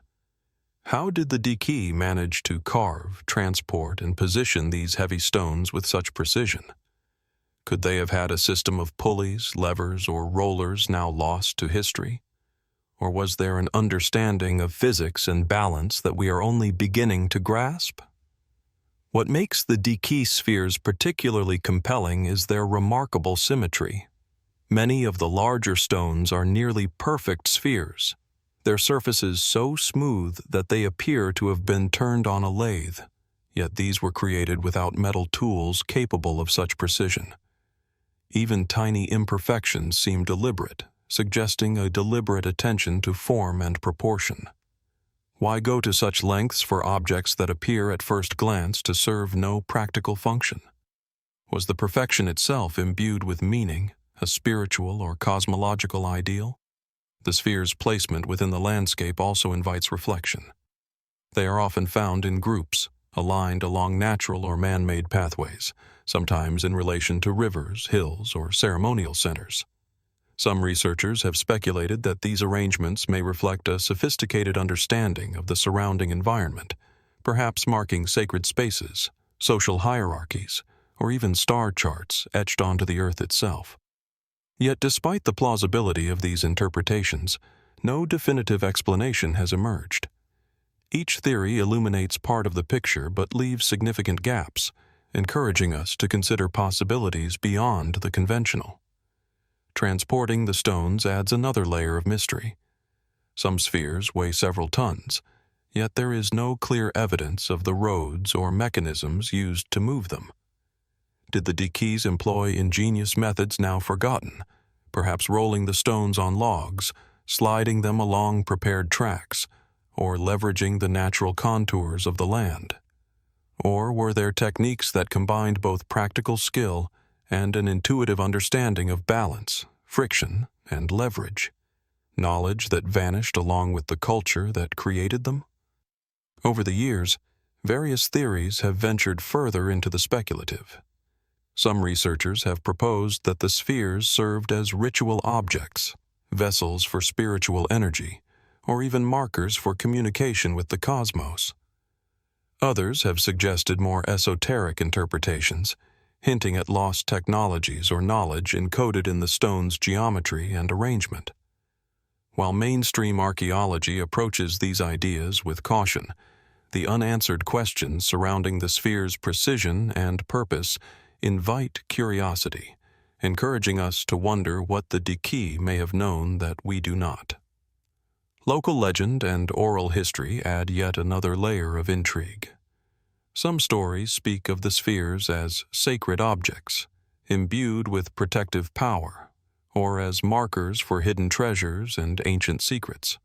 While these accounts cannot be verified, they suggest that even long after the decline of the Diquís culture, the stones retained a presence in the collective memory of the region, a resonance that hints at meaning beyond mere ornamentation. Time, however, has not been gentle. Many spheres have been displaced, broken, or removed, their contexts disrupted by agriculture, construction, or looting. Even so, the ones that remain continue to hold their silent authority. Standing among them, it is difficult not to feel a sense of reverence, a quiet recognition that these stones are more than geological curiosities. They are enduring witnesses to a civilization that possessed vision, skill, and perhaps an understanding of the world that challenges our assumptions. The spheres also raise philosophical questions about human ambition and the desire to leave a mark on the earth.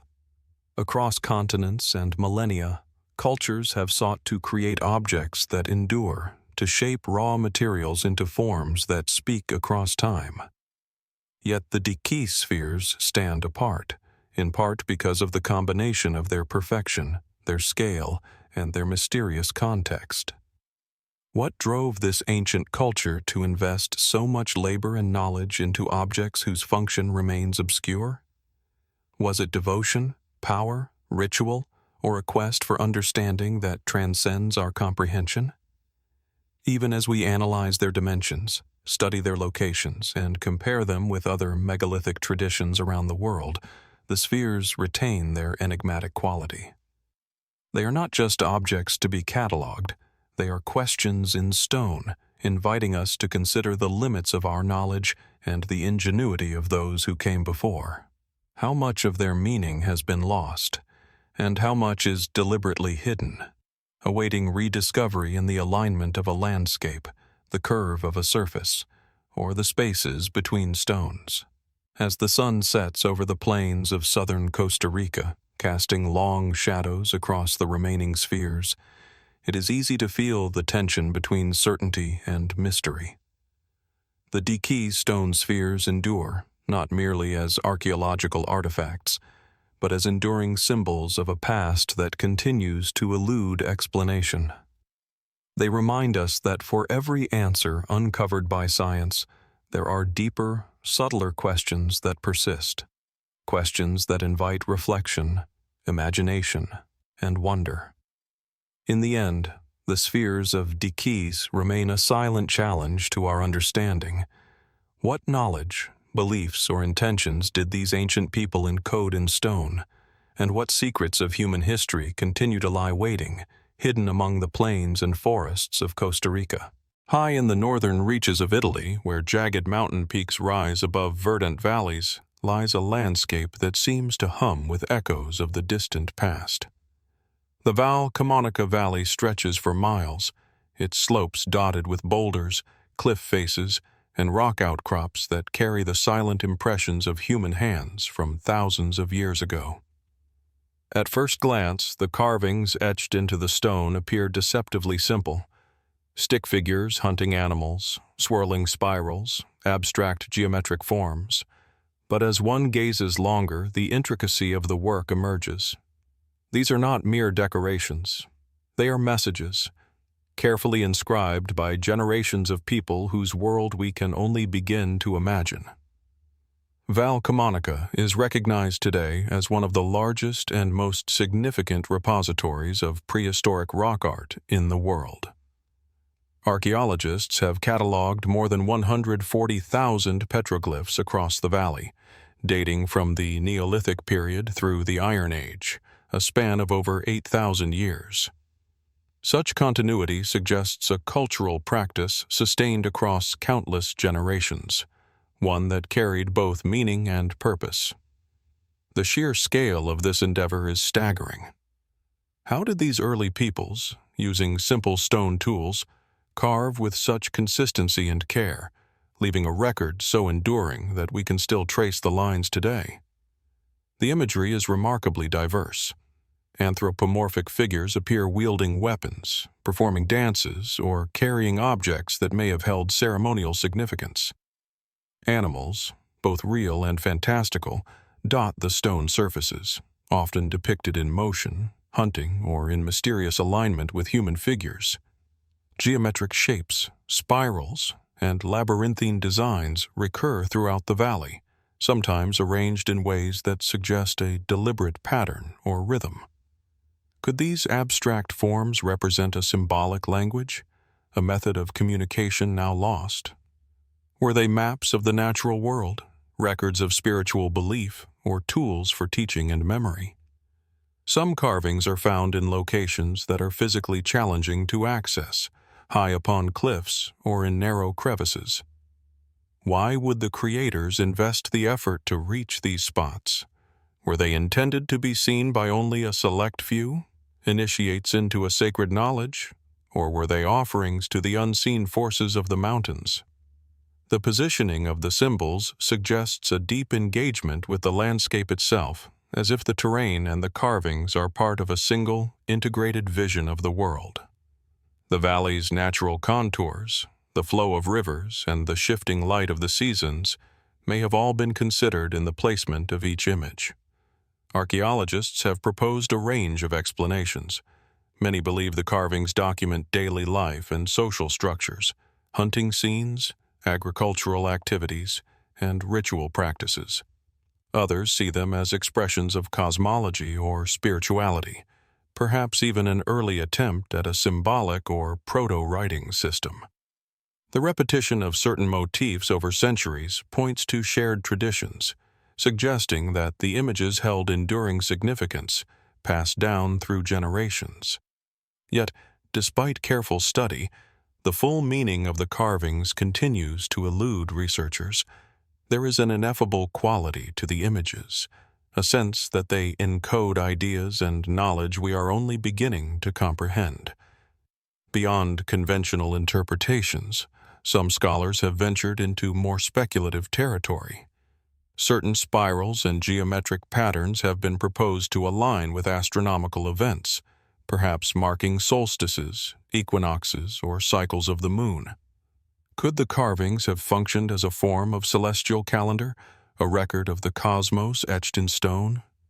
Others have suggested that the abstract shapes might reflect concepts of fertility, life cycles, or spiritual journeys, ideas deeply embedded in the cultural imagination of these early communities. While such interpretations remain open to debate, they highlight the enduring mystery of Val Camonica, a place where art, ritual, and knowledge may intersect in ways we cannot fully reconstruct. The tools and methods used to create the petroglyphs reveal both ingenuity and patience. Early artists employed stone hammers and chisels to incise the rock, a painstaking process that required skill and endurance. The precision of many carvings, particularly those with geometric symmetry, is striking. How did these early peoples achieve such consistency, and why were they driven to devote so much labor to works whose meaning we now struggle to decode? Was the act of creation itself a ritual, a means of connecting with forces beyond the visible world, or a way of asserting identity and memory within the community? Local folklore and oral traditions add another layer to the story. Generations of valley inhabitants have regarded the carved rocks with reverence, attributing them to spirits, ancestors, or divine forces. These stories cannot be verified in the archaeological record, yet they hint at continuity of meaning, a recognition that the carvings were more than practical images. They were vessels of cultural significance. Could the valley itself have been considered sacred, a space where human and supernatural realms intertwined? and where the carvings served as a bridge between the two? Even as scholars continue to study the rock art with advanced technologies, 3D mapping, digital imaging, pigment analysis, new questions arise. Some carvings are layered atop older ones, suggesting a dialogue across generations, a conscious layering of meaning and memory. Others are partially eroded, leaving tantalizing fragments that provoke speculation about what once was. Are we glimpsing only a fragment of a larger narrative, or a carefully curated record meant to convey selective knowledge? The incompleteness of the evidence is itself a reminder of the vast temporal distance between the present and the creators of these symbols. Standing in the shadow of these ancient carvings, one is struck by the quiet persistence of mystery. The petroglyphs endure, weathered but eloquent, offering glimpses into human creativity, belief, and memory. They invite us to wonder about the lives, thoughts, and imaginations of people long gone, to consider how they perceived the world and how they sought to leave a mark upon it. For all our study and interpretation, Val Camonica resists full comprehension, preserving an ambiguity that challenges modern assumptions about history and culture. Perhaps the most compelling aspect of the valley is its invitation to reflection. We can measure, catalog, and analyze, but the ultimate meaning of the carvings may never be fully revealed. Were these images records, prayers, maps, or symbols of knowledge that transcended the practical world? Did they serve a spiritual function, or were they expressions of identity, community, and memory?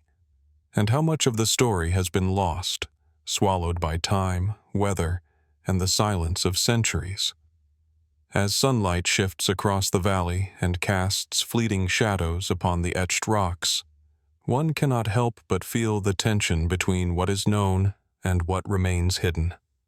The Val Camonica rock symbols endure as silent witnesses, bridging millennia and reminding us that human history is rarely fully illuminated. Some questions may never find answers, and yet the carvings continue to speak, quietly, persistently, enigmatically, inviting us to ponder the worlds they once inhabited and the knowledge, beliefs, and mysteries they still conceal. In the end, the valley challenges us to wonder how much of our human story, our understanding of culture and consciousness, remains hidden in the grooves of stone, waiting for those patient enough to notice, to interpret, and to imagine the lives of those who came long before us. Perched atop the rolling plains of Minorca, the Torre d'en Galmés rises from the earth like a silent sentinel of the distant past. From a distance, the site appears almost modest, a cluster of stone towers and circular enclosures scattered across a rugged landscape of low hills and sun-bleached rock. Yet as one draws closer, the scale and complexity of the settlement begin to reveal themselves.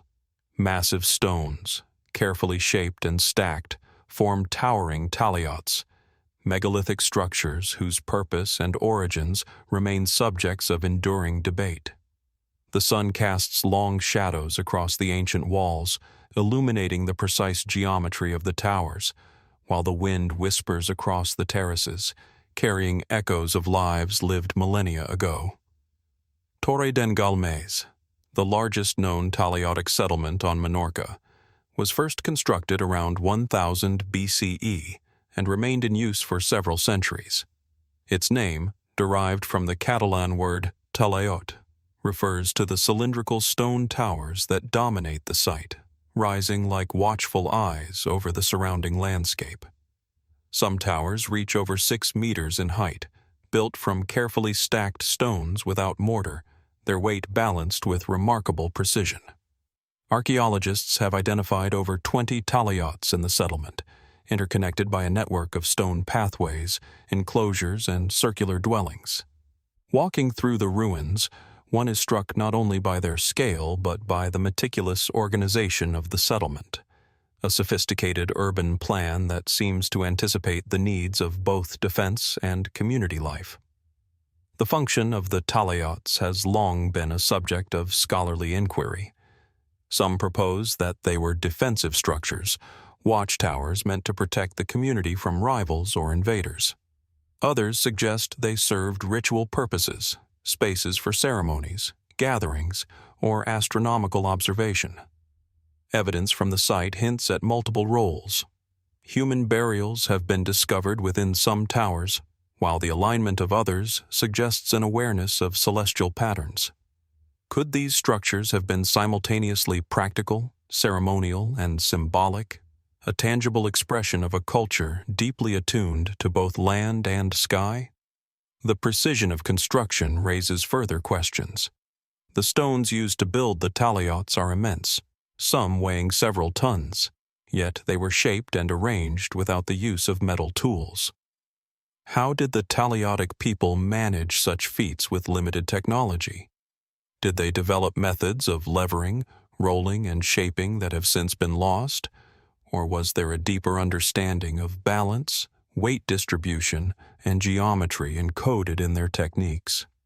The towers themselves seem to resist the erosive effects of centuries, a testament to both human ingenuity and the careful selection of materials and placement. Archaeological studies have revealed a complex settlement pattern. Circular dwellings, communal spaces, and specialized enclosures suggest a society that was both hierarchical and cooperative. Artifacts such as pottery, tools, and ornaments indicate daily life and trade, yet many discoveries defy easy categorization. Some stone carvings and structural features appear to serve purposes that remain mysterious, hinting at rituals, symbolic functions, or knowledge now lost to time. Were these features purely functional, or did they encode cosmological understanding, social hierarchy, or spiritual beliefs?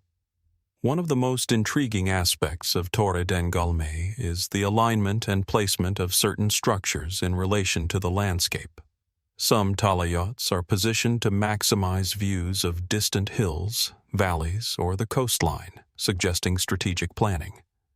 Others may align with solstices, equinoxes, or other celestial events, implying a sophisticated observation of the sky. Could the settlement have served as both a living space and a monumental calendar, where the passage of time was measured not only by sun and season, but by the careful arrangement of stone and shadow? Speculative theories extend beyond practical or ceremonial functions. Some researchers have proposed that the Talayots were centers of ritual energy, spaces where human activity and natural forces intersected in ways that modern science cannot fully measure. Others suggest the possibility of symbolic mapping. The towers, enclosures, and pathways might represent a deliberate reflection of the surrounding landscape, or even of cosmological patterns, encoded in stone for generations to interpret. While such ideas remain conjectural, they underscore the enduring mystery of the site and the creativity of the Talayotic culture. Local tradition and folklore have preserved echoes of the Talayots' significance. Stories speak of the towers as sacred places inhabited by spirits or ancestors, and their presence continues to inspire awe among visitors and scholars alike. These oral accounts cannot provide definitive explanations, but they remind us that the human experience of Torre den Galmés extends beyond measurable artifacts. It encompasses memory, imagination, and a sense of wonder that has endured for millennia. Even in modern analysis, new questions arise. Certain talayots appear to have been modified or expanded over time, suggesting evolving purposes or changing social structures.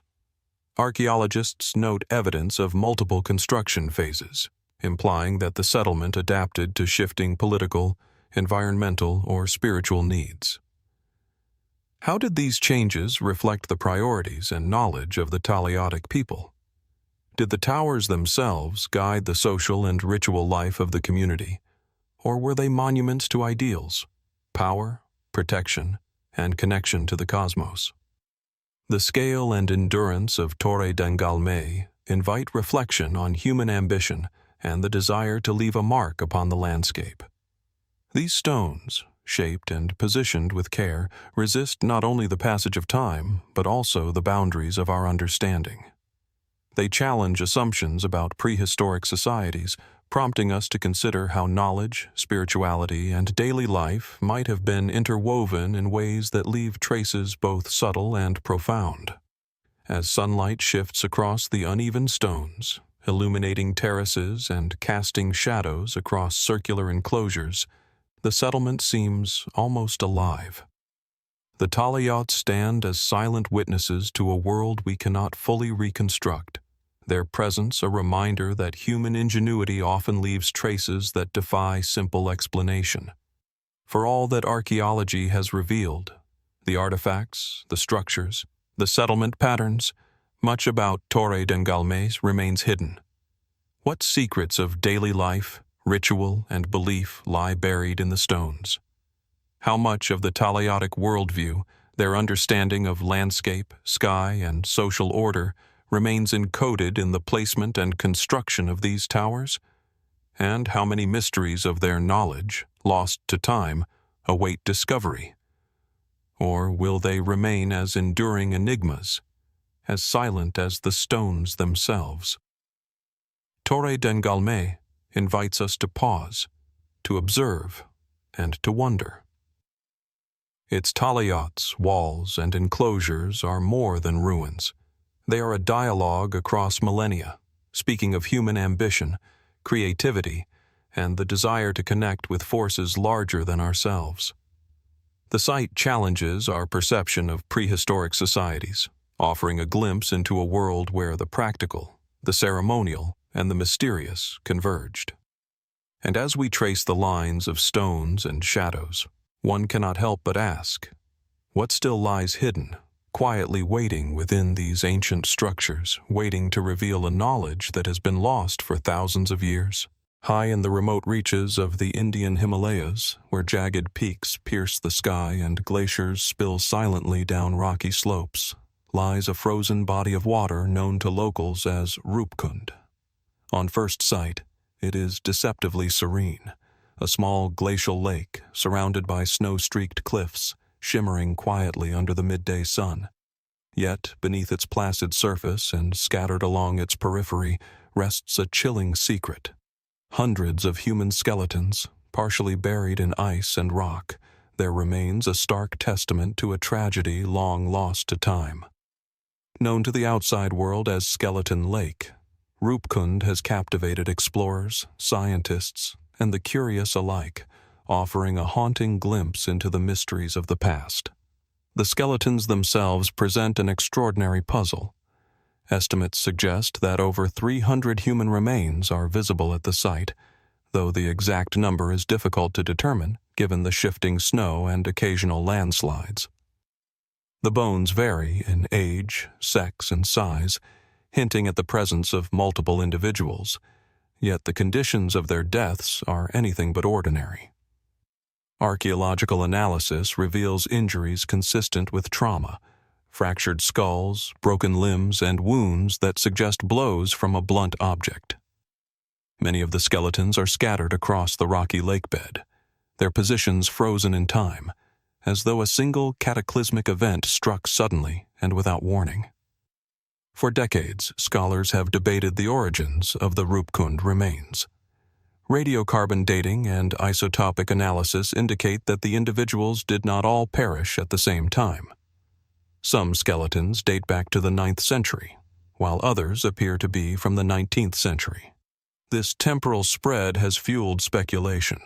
Was Roopkund the site of repeated disasters, a place where travelers met untimely ends over centuries? Or is there a more enigmatic explanation waiting beneath the ice?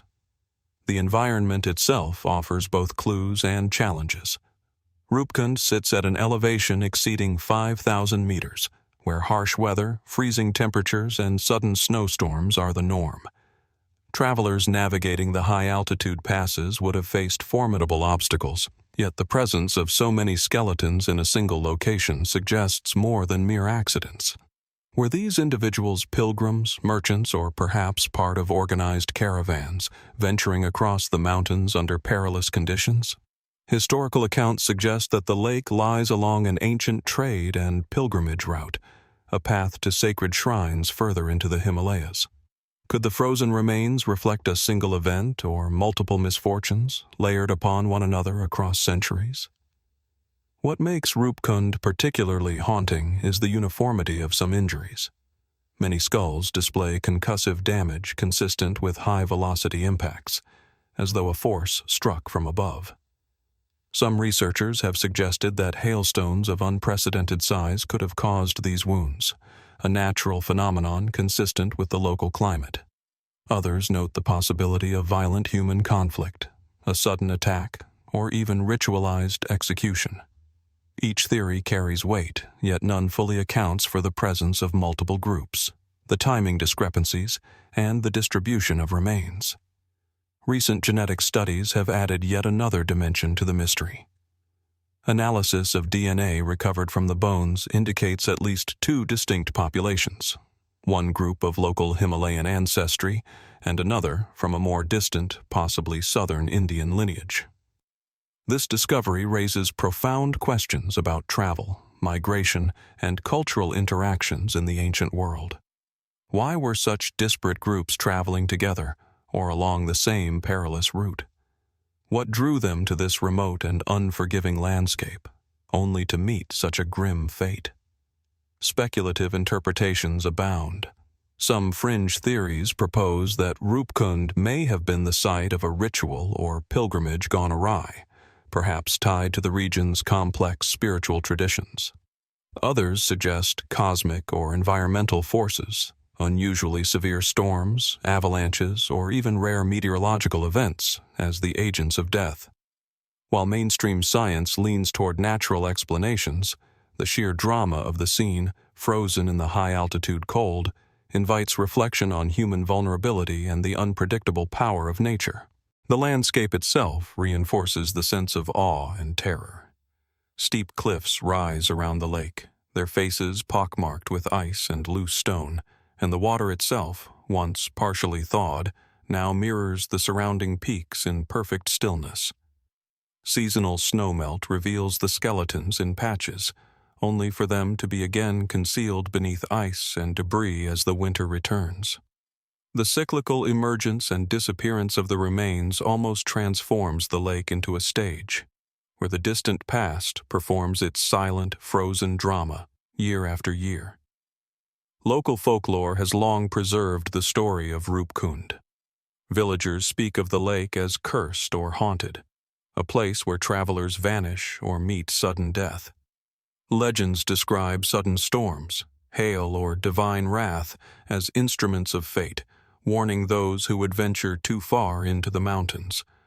While such accounts cannot be verified scientifically, they reveal a deep cultural memory of danger and mystery, echoing the uncertainty that surrounds the site. Could these oral histories, passed down over centuries, preserve fragments of the actual events, or are they symbolic expressions of the mountain's inherent peril? Even with modern investigation, many questions remain. How did the individuals survive long enough to reach this particular location, only to succumb to an event so sudden and fatal? Why do the remains cluster where they do, rather than being scattered across the wider pass? And most hauntingly, what does the presence of multiple populations imply about ancient mobility, pilgrimage, and the interaction of distant communities in such a forbidding environment? Standing on the icy shores of Roopkund today, the air is thin, the wind cold, and the silence absolute. The bones, visible amidst rocks and ice, are a stark reminder of the fragility of human life in the face of nature's unpredictability. Yet they are also a testament to human courage, curiosity, and the drive to traverse the unknown. Each skeleton tells a story that science can only partially reconstruct, a narrative of travel, risk, and unforeseen catastrophe that spans centuries. Perhaps the most haunting aspect of Roopkund is its persistence. With each thaw, the lake reveals more of its hidden past, only to conceal it again beneath ice and stone. The remains are simultaneously tangible and elusive, a frozen dialogue between the living and the dead, nature and humanity. They invite us to reflect not only on the conditions of death, but on the motivations of life. What drives humans to venture into the highest, coldest, and most dangerous places, risking everything in pursuit of trade, pilgrimage, or exploration? And so, Roopkund remains a place of unanswered questions. The frozen skeletons challenge our assumptions about ancient travel, survival, and human interaction. They remind us that the mountains, though majestic, are indifferent to human ambition, and that even the most prepared traveler can be swept into catastrophe. For all our scientific tools, advanced genetics, and climate modeling, the lake guards its secrets jealously, leaving us to wonder about the lives, choices, and fates of those who perished on these icy slopes. As the sun sets behind the peaks, casting long shadows over the frozen water, one cannot help but feel a mixture of reverence and unease. Roopkund Skeleton Lake endures as both a grave and a mystery, a place where human history and natural force converge in ways that science can approach but never fully explain. How many stories remain buried beneath the ice, waiting to be revealed?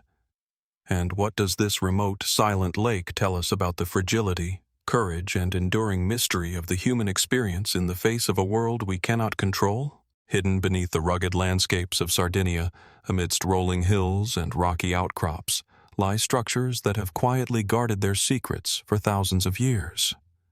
These are the Hypogea, subterranean burial chambers, hewn directly from the island's native limestone and sandstone, their entrances often inconspicuous, hidden in plain sight or masked by earth and vegetation. Standing at the threshold, one is struck by a sense of solemnity, as though the stones themselves exhale the weight of centuries. Entering the chambers is to step into a world deliberately cut off from the sky, a world of shadow and echo, where the past seems to linger in every carved corridor. The term hypogeum comes from the Greek for underground, yet these structures are far more than mere tombs. Sardinia is home to hundreds of hypogea, constructed primarily during the Bronze Age by the Nuragic civilization, a society whose monumental stone towers, the Nuragi, still dot the island's landscape. The hypogea, in contrast, are hidden, intimate spaces, accessed by narrow stairways descending into carefully planned chambers.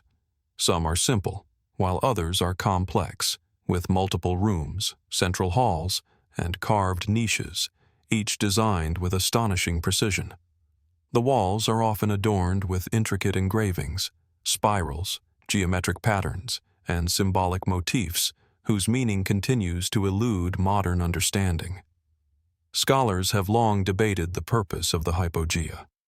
Conventional archaeology identifies them as burial sites, repositories for the dead of high status or collective groups within the Nuragic society. Human remains, often accompanied by pottery, tools, and ornaments, confirm that the chambers served funerary functions. Yet the scale, craftsmanship, and orientation of many hypogea suggest an intent that extends beyond mere interment. Certain corridors are aligned along precise axes, sometimes oriented to solstices or other celestial events. Could these underground spaces have functioned simultaneously as sacred places, astronomical observatories, or ritual centers, connecting the living with the cosmos as much as with the departed? The construction of these hypogea remains remarkable. Carved entirely by hand using rudimentary tools, the chambers required extraordinary skill, labor, and knowledge of stone stability. Some hypogea feature corbelled ceilings, arches, and stepped corridors, reflecting advanced architectural techniques. The consistency and symmetry of many interiors suggest that their builders possessed not only technical expertise, but also a sophisticated understanding of proportion, acoustics, and spatial symbolism. How such knowledge was acquired, preserved, and transmitted across generations is a question that continues to intrigue researchers. Inside the hypogea, The atmosphere is heavy with mystery. Narrow corridors lead to circular chambers, often with niches and recesses precisely cut into the walls. The engravings are subtle yet deliberate: spirals, concentric circles, stylized animals, and abstract symbols that appear both artistic and codified. Some motifs are repeated across multiple hypogea, hinting at a shared symbolic language or cosmological system. Could these carvings represent a spiritual map, a guide for the soul's journey, or a repository of secret knowledge? The precision with which they are executed, combined with the inaccessibility of the chambers, suggests intentionality and purpose beyond mere decoration. Speculation extends to the use of sound and light within these chambers. Certain hypogea are designed so that the slightest footstep echoes through corridors and halls, amplifying the presence of those who enter. Others may have been oriented to capture light in a specific way at certain times of the year, illuminating carvings or central features in a precise sequence. Was this a ritualistic tool, a method to guide ceremonies, or a symbolic enactment of celestial cycles underground? Could the hypogea have served as stages for ritual observances, where architecture, light, and sound converged to create experiences designed to connect the living with the spiritual world? The contents of the hypogea deepen the enigma. Excavations have uncovered skeletal remains, displaying both careful placement and evidence of ritualized treatment, as if the act of burial itself held ceremonial significance. Accompanying artifacts, ceramics, beads, bronze implements, suggest a society with complex social structures and religious practices. Yet some chambers contain items whose function is obscure or unexpected, and in certain cases, the arrangement of bones and objects seems deliberate in ways that defy simple interpretation. Were these purely funerary, or did they encode information, belief systems, or knowledge intended for the initiated? Beyond their physical features, the hypogea evoke broader questions about the neurologic civilization itself. Despite their monumental stone towers and sophisticated metallurgy, the neurologic people left no written records, leaving modern observers to interpret culture, belief, and ritual purely through material remains. The hypogea, in this context, are not just tombs. They are messages carved in stone, fragments of a worldview that can only be partially reconstructed. Could these underground chambers represent a deliberate effort to preserve knowledge, cosmology, or spiritual practice beyond the reach of casual observation, ensuring that only those initiated into certain mysteries could access their secrets? Speculative theories extend even further. Some suggest that the hypogea were centers of esoteric knowledge, places where astronomical observation, ritual, and perhaps even early science converged. Others propose connections between the patterns carved into the walls and distant megalithic traditions in the Mediterranean, hinting at the possibility of cultural exchange or shared symbolic systems. While such interpretations remain conjectural, they underscore a profound reality. The hypogea continue to challenge assumptions about Bronze Age societies, reminding us that technological sophistication, spiritual life, and symbolic thought were deeply intertwined. The isolation and inaccessibility of the hypogea contribute to their aura of mystery.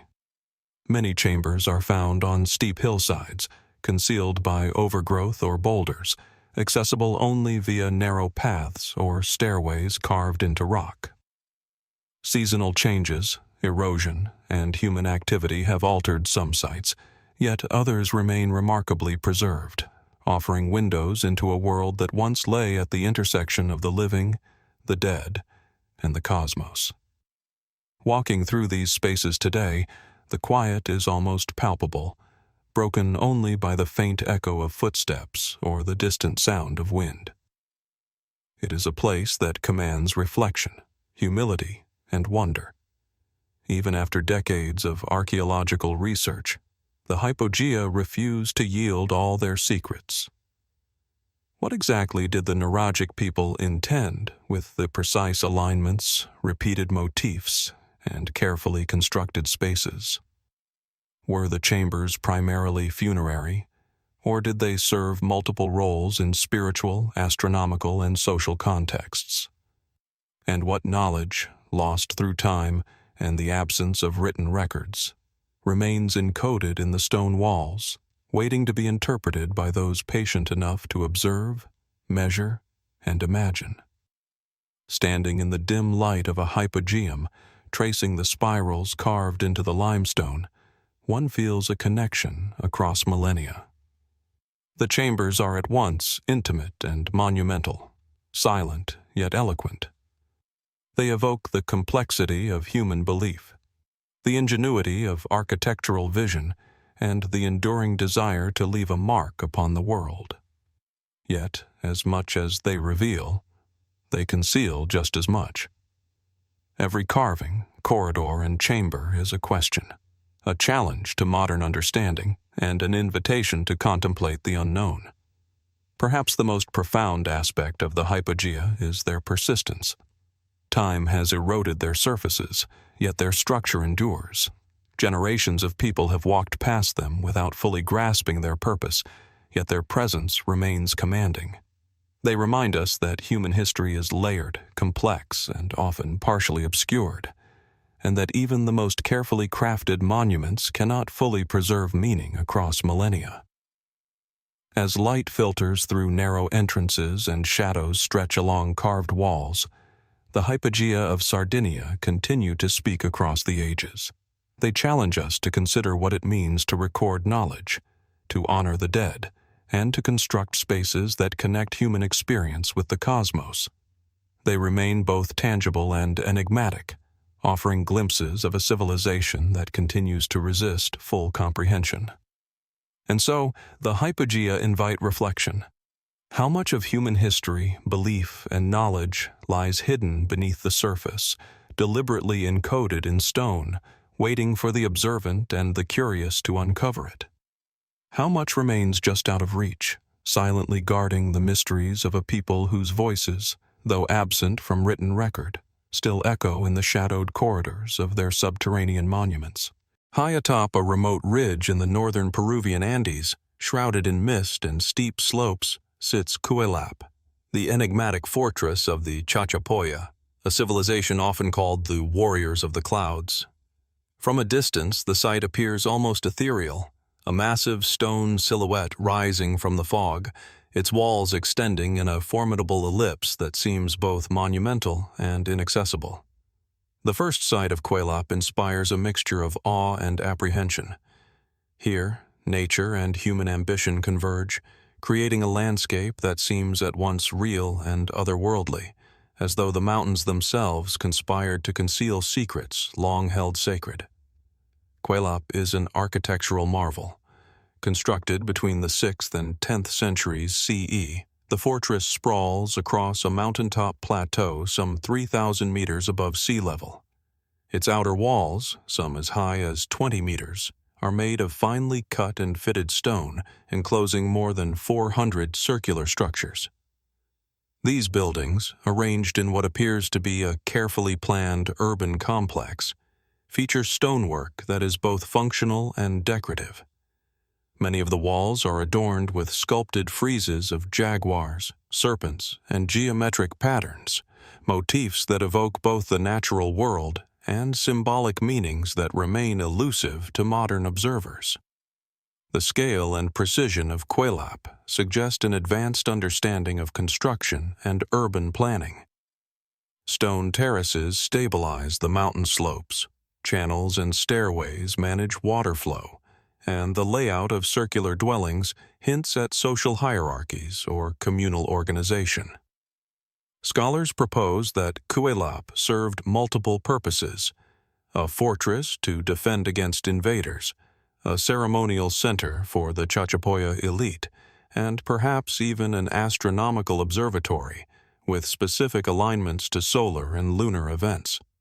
Yet, despite extensive study, the full intentions of its builders remain opaque. Why place such a monumental settlement atop a steep, isolated ridge, difficult to access and exposed to harsh weather? Was it purely defensive, or did the location hold spiritual or cosmological significance as well? The Chachapoya culture itself is enigmatic. Unlike the Inca, whose legacy dominates much of Andean history, the Chachapoya left no written records.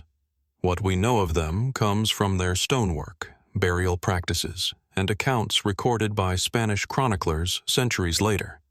Kuelap, as their most impressive surviving site, offers a glimpse into a society that was both sophisticated and isolated, capable of monumental architecture, complex social organization, and intricate symbolic expression. Yet the absence of textual records leaves modern researchers reliant on observation, inference, and, at times, conjecture.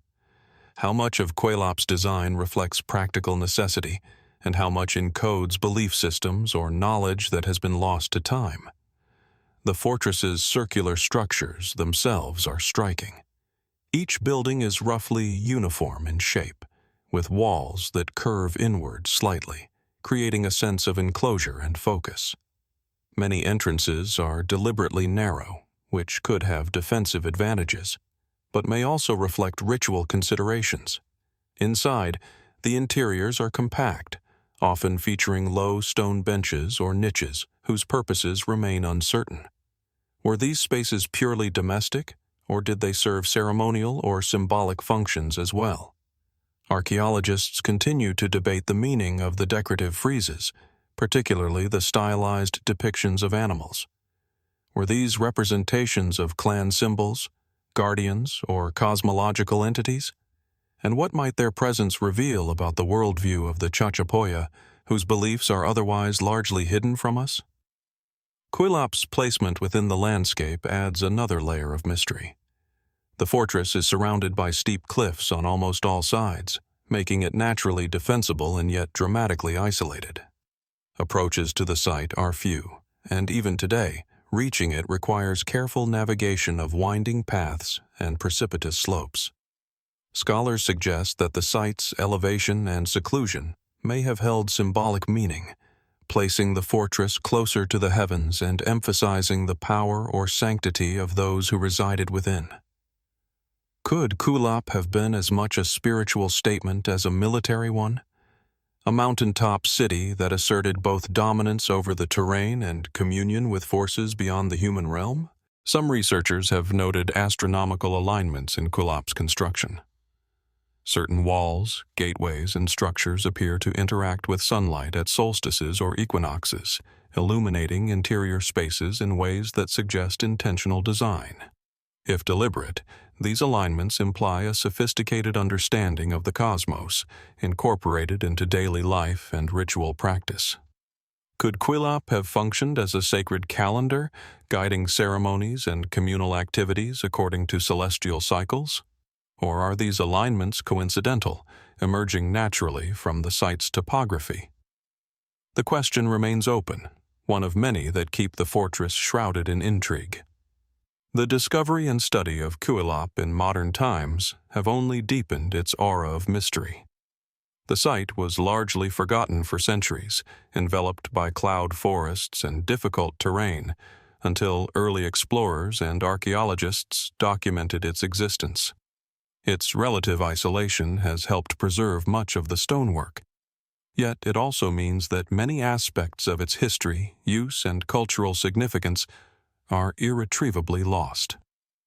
Oral traditions of local communities offer tantalizing hints. Stories speak of hidden treasures, spirits that guard the fortress, and ancient rituals performed on the mountaintop. While these accounts cannot be verified, they reflect the enduring power of Kuelap to capture the imagination, even across centuries. Speculative theories surrounding Kuelap invite reflection. Some suggest that the fortress could have been part of a wider network of Chachapoya settlements, linked by trade, ceremony, or defensive strategy. Others propose that the fortress may have had esoteric purposes, serving as a center of knowledge or spiritual practice, where the elite could observe the stars, perform rituals, and maintain control over surrounding communities. While evidence is limited, the combination of monumental architecture, symbolic decoration, and remote placement fuels the sense that Kuelap was designed to impress, intimidate, and perhaps inspire reverence.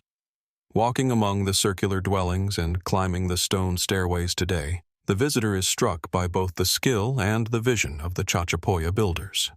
The stone walls are remarkably preserved, and the careful alignment of structures suggests a deliberate, thoughtful design process. Every frieze, every niche, and every passage seems imbued with purpose, yet the intentions behind them remain tantalizingly out of reach. The fortress conveys both power and secrecy, a statement of human ambition carved directly into the mountain, defying time and weather. Even after decades of study, the fortress challenges our assumptions about ancient Andean societies. What social and spiritual practices were encoded in the arrangement of dwellings and ceremonial spaces? How did the Chachapoya manage to construct such a massive site in an environment both difficult and remote? And perhaps most intriguingly, what messages or knowledge did they hope to preserve within these walls? Messages we can glimpse but not fully decipher. The environment surrounding Kuelap adds to the sense of wonder. Mist drifts through the cloud forest, clouds obscure portions of the fortress, and the Andean wind carries distant sounds through the mountains. It is a landscape of isolation and grandeur, where human construction seems almost miraculous against the raw, imposing backdrop of cliffs and sky. The interplay between natural and man-made structures reinforces the mystery. The fortress is at once part of the earth and apart from it, a bridge between human endeavor and the grandeur of the high Andes. Perhaps the most compelling aspect of Kuelap is its persistence as a silent witness. The fortress has survived centuries of weather, conquest, and neglect, standing as a reminder of the ingenuity, ambition, and cultural complexity of the Chachapoya people. Yet it continues to pose questions that modern science cannot fully answer.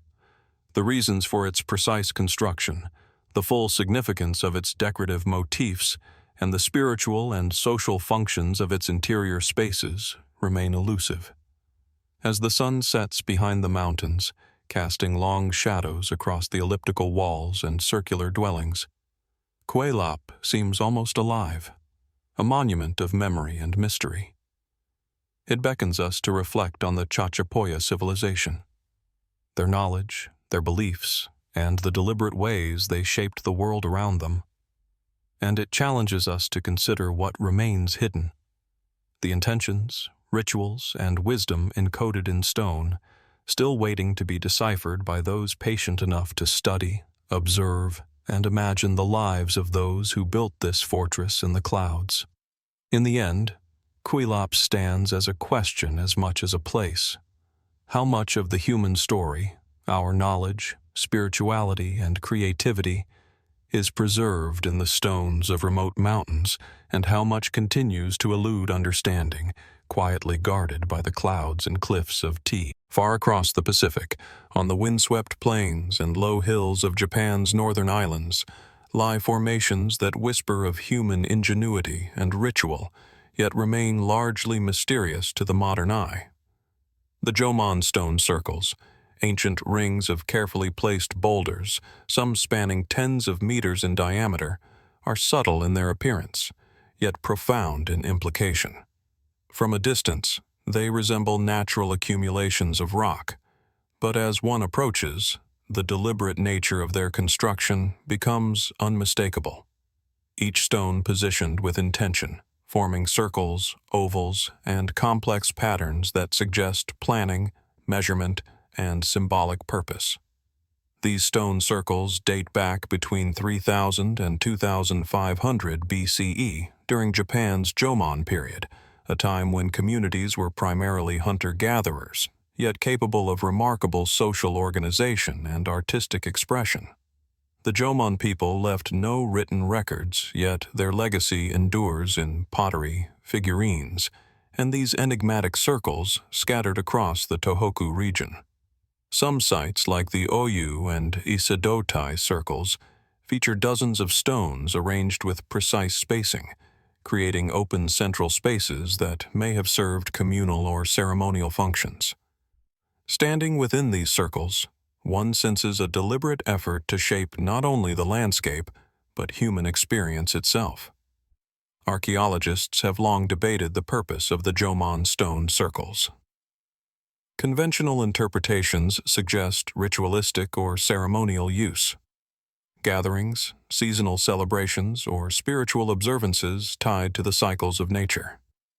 Some circles are aligned in ways that hint at astronomical awareness, marking solstices or equinoxes as sunlight falls across stones in patterns that change with the seasons. Could these alignments reflect a sophisticated understanding of celestial movement, encoded into the very landscape to guide ritual or agricultural activity? Or were they symbolic representations of cosmology, a reflection of the Jomon worldview carved into stone? The construction of the circles is itself remarkable. Despite the absence of advanced tools or metal implements, the Jomon carefully selected and transported sizable stones, arranging them with an apparent awareness of proportion and symmetry. In some instances, stones are stacked or leveled to precise heights, suggesting knowledge of balance, stability, and design.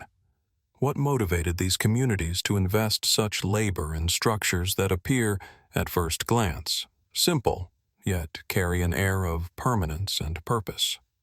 Was it the act of creation itself, a ritual, an offering, or a communal exercise that reinforced social cohesion? Some stone circles contain additional features that deepen the mystery.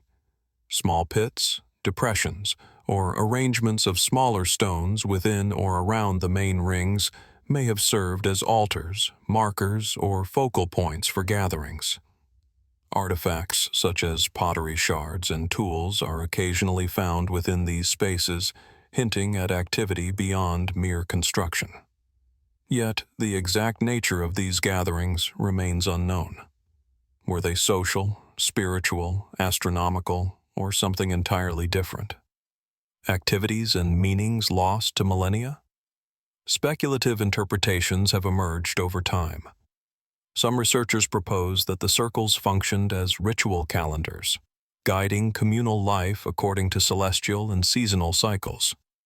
Others suggest symbolic or cosmological purposes, encoding concepts of life, death, and human interaction with the natural world. Certain alignments and patterns have even invited fringe hypotheses, proposing connections to energy fields or prehistoric knowledge that exceeded what conventional tools and understanding might suggest. While unproven, these ideas underscore the profound sense of mystery that surrounds these structures, hinting at layers of knowledge and intention that cannot be fully reconstructed. The landscape itself amplifies the sense of enigma. Many Jomon stone circles occupy elevated positions, overlooking plains, rivers, or valleys. The placement of each circle may have been chosen for visibility, symbolism, or spiritual resonance. Could the locations have served as markers of territory, sacred spaces for community identity, or deliberate points of observation, both of the landscape and the sky above? And what of the interaction between these circles and the daily lives of those who built them? Did they mark seasons for hunting, planting, or gathering? Or were they sites apart from ordinary life, reserved for ceremonial purposes? Visiting the circles today, one is struck by their quiet persistence. Stones, weathered by millennia, remain largely in place, their original alignments often intact despite centuries of exposure to wind, rain, and human activity. The openness of the circles, the careful spacing, and the subtle geometric relationships create a sense of intentionality that feels almost modern in its precision. Yet there is an elusiveness here, a refusal to speak fully, a silent invitation to contemplate the minds and motivations of the builders. Even with extensive archaeological study, the Jomon stone circles resist full interpretation. Without written records, researchers must rely on inference from artifacts, spatial arrangements, and environmental context. Every excavation reveals fragments of understanding. Pottery, hearths, or stone tools hint at ritual or communal use, yet they cannot answer questions about belief, symbolism, or the social structures encoded within the circles. What stories were told here? What experiences were meant to unfold as people gathered within these rings of stone? Some of the most compelling mysteries lie in the geometric patterns themselves. Certain circles display concentric arrangements, offset alignments, or central stones that suggest deliberate measurement and symbolic design. Were these features intended to mark celestial events, denote status within the community, or encode abstract cosmological concepts? The answers remain speculative, yet the circles continue to speak across the millennia, challenging modern observers to consider the sophistication and creativity of a people who lived without writing but possessed a profound sense of spatial and symbolic awareness. Local folklore and cultural memory add another layer of intrigue.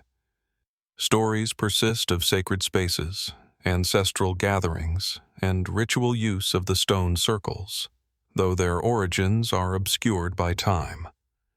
These tales, whether grounded in history or myth, reflect a persistent recognition of the stones as markers of human experience, places where the ordinary world intersects with ritual, community, and the intangible forces that shape belief.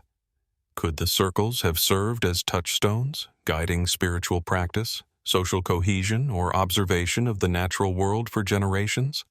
As one stands within a Jomon stone circle surrounded by the quiet, open landscape, it is easy to feel both grounded and unmoored. The stones are at once tangible and symbolic, simple in material yet complex in intention. They invite reflection on human ingenuity, social organization, and the enduring desire to leave a mark on the world that transcends individual life. They are both a record and a riddle, offering insight while simultaneously concealing their full significance. Perhaps the most enduring aspect of the Jomon stone circles is their invitation to wonder. They challenge us to imagine the lives of people who built them, to consider what rituals, observations, and social structures were encoded in these arrangements, and to confront the limits of our understanding. What did the builders hope to preserve for future generations, and what meanings have been lost to the passage of time? How much remains hidden, silently preserved in the geometry of stone and the spaces between the rocks, waiting for those who pause to observe, reflect, and question? In the quiet of the northern Japanese plains, the Jomon stone circles endure, timeless and enigmatic, a testament to human creativity and the enduring mystery of civilizations that left no written record yet spoke volumes through the deliberate act of shaping their world. They remind us that even in simplicity, there can be profound complexity, and that the past, though silent, can still provoke awe, contemplation, and an unending curiosity about the lives of those who came before us. In the rugged landscapes of Maharashtra, India, where cliffs rise sharply from the plains and monsoon clouds gather over jagged rock faces, there exists a series of subterranean marvels that defy ordinary comprehension. The Ellora caves, ancient temples carved directly into volcanic basalt, stretch across more than 2 kilometers of cliff face, their sheer scale and intricacy leaving even seasoned archaeologists and travelers breathless. From a distance, the cliff appears unremarkable, a blackened wall of stone weathered by centuries of wind and rain. Yet as one approaches, the human hand becomes evident, a series of openings, arches, and intricate carvings hinting at monumental spaces hidden within the mountain itself. Among these, the Kailasa Temple, Cave 16, is the crowning achievement. A structure so vast it seems almost impossible to have been excavated by hand. Carved downward from the top of the cliff, the temple descends through rock, leaving a colossal monolith standing at its center, surrounded by courtyards, halls, shrines, and detailed sculptures of deities, animals, and mythological scenes. The scale of Kailasa is staggering.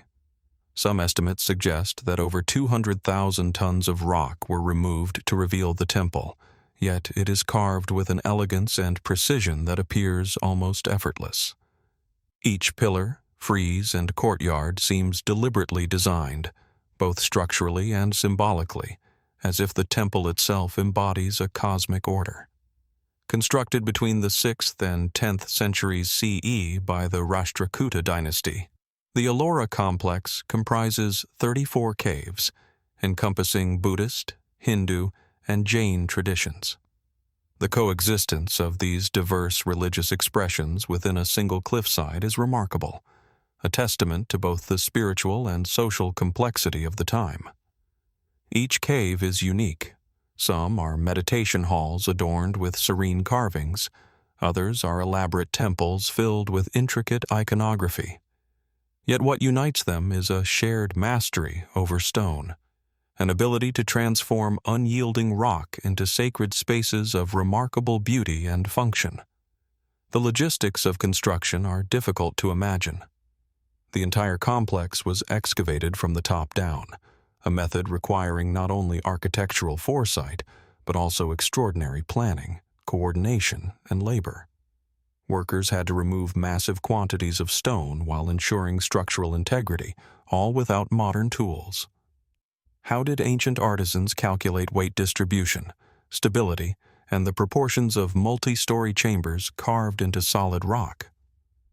The answers remain speculative, yet the precision of Ellora challenges assumptions about the technological capabilities of pre-modern societies. Could they have employed techniques or knowledge now lost, passed down through generations of artisans and engineers whose methods were never recorded? Within the caves, the carvings themselves are a language of devotion, power, and narrative.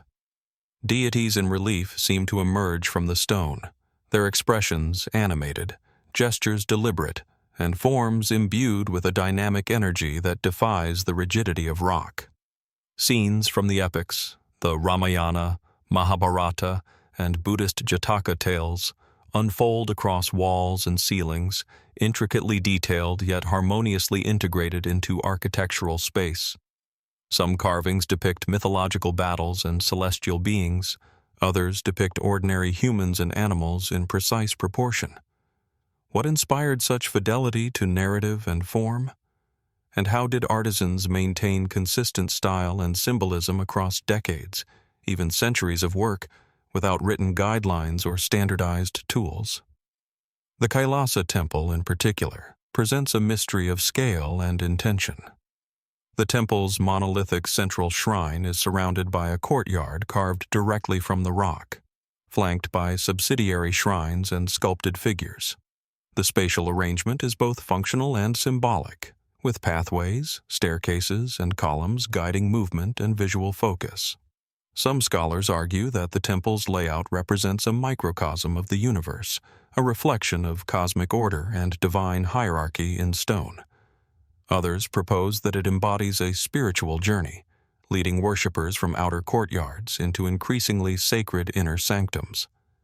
Yet, despite extensive study, many of the architectural decisions remain puzzling. Why such an elaborate plan carved entirely from solid rock, when freestanding structures could have achieved similar ritual functions? Ellora also presents anomalies that spark speculation. Certain chambers contain carvings that seem deliberately hidden, accessible only through narrow passages or secondary chambers. Some sculptures display unusual iconography or proportions, and a few reliefs appear almost unfinished, as if the work was intentionally paused or designed to leave interpretation open.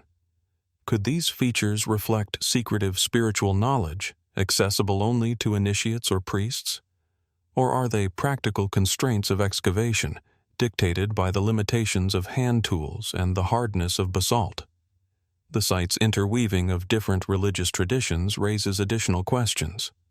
Buddhist, Hindu, and Jain caves occupy the same cliffside, sometimes adjacent, sometimes separated by mere meters.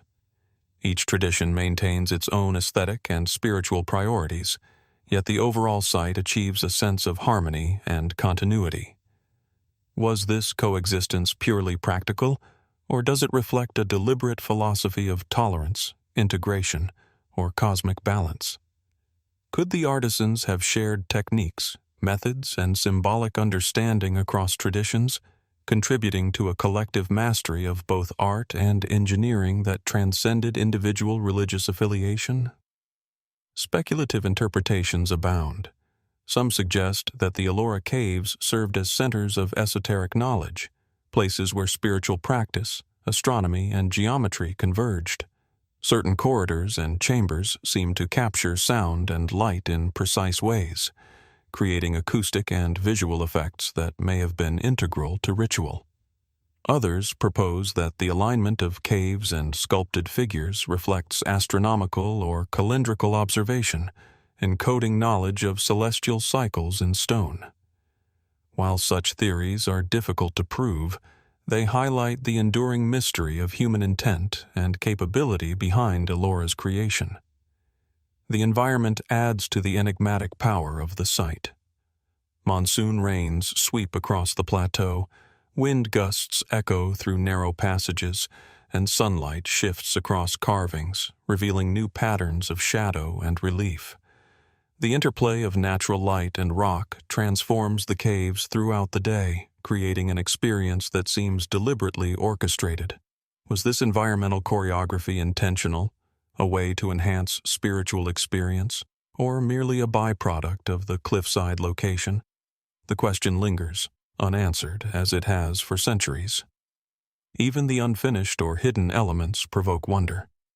Tools, scaffolding techniques, and sequences of excavation remain largely speculative, yet the results are indisputable. A series of spaces carved from solid rock with precision, artistry, and purpose. The sheer ambition of the undertaking suggests both a sophisticated social organization and an extraordinary level of spiritual or cultural motivation. How much of this knowledge, technical, artistic, or philosophical, was lost as centuries passed, leaving only the stone itself as a witness to human ingenuity? Walking through Ellora today, the visitor is enveloped by both awe and quiet reflection. Every pillar, staircase, and carved relief speaks to human ambition, devotion, and creativity, yet also to unanswered questions. The methods of construction, the motivations behind design, the selection of motifs, and the knowledge encoded in space remain elusive. The caves are simultaneously tangible and ineffable, material and symbolic, monumental and intimate. Perhaps the most haunting aspect of Ellora is its persistence as a silent enigma. The cliffs stand as witnesses to centuries of devotion, labor, and imagination, yet they speak incompletely, leaving modern observers to ponder the full extent of the vision that created them. How did artisans conceive of and execute such a monumental plan without modern engineering? How were religious, artistic, and architectural traditions integrated so seamlessly across centuries? And most importantly, what meanings remain hidden within the shadows, the carvings, and the spaces between the stones, waiting for those patient enough to observe, question, and imagine? As sunlight fades and shadows deepen in the carved halls, the Ellora caves endure as both sacred spaces and enduring mysteries. They remind us that human creativity often exceeds our expectations, that knowledge may be encoded in ways we have yet to fully comprehend, and that even the most massive, enduring structures hold secrets beyond immediate perception. And as one pauses to listen to the silence of stone and wind, one cannot help but wonder how much of human ingenuity, belief, and spiritual aspiration lies quietly preserved within these subterranean temples, and what mysteries remain buried within the rock, waiting to reveal themselves only to the attentive and the curious. Beneath the murky waters of the eastern Nile Delta, where the river slows and meets the Mediterranean, lies a city long thought lost to time. Thonis-Heracleion, known in Greek as Heracleion and in Egyptian as Thonis, was once a bustling port, a gateway for trade, culture, and religion in ancient Egypt. Today, it rests silently beneath more than 30 feet of silt-laden water, its streets, temples, and colossal statues swallowed by the sea. The first glimpses of the ruins through underwater exploration evoke a strange and haunting beauty. Stone pillars encrusted with marine life, fragments of temples rising like ghostly monoliths, and colossal statues lying prone on the riverbed, as though frozen in mid-stride, guardians of a civilization that vanished beneath the waves. Thonis-Heracleion was a city of immense significance during the late period of Egyptian history, serving as the primary port for trade with the Mediterranean world, particularly with the Greek and Phoenician colonies. Ancient texts speak of its bustling docks, grand temples, and wealthy merchants, describing a city that thrived on commerce, religious devotion, and strategic location.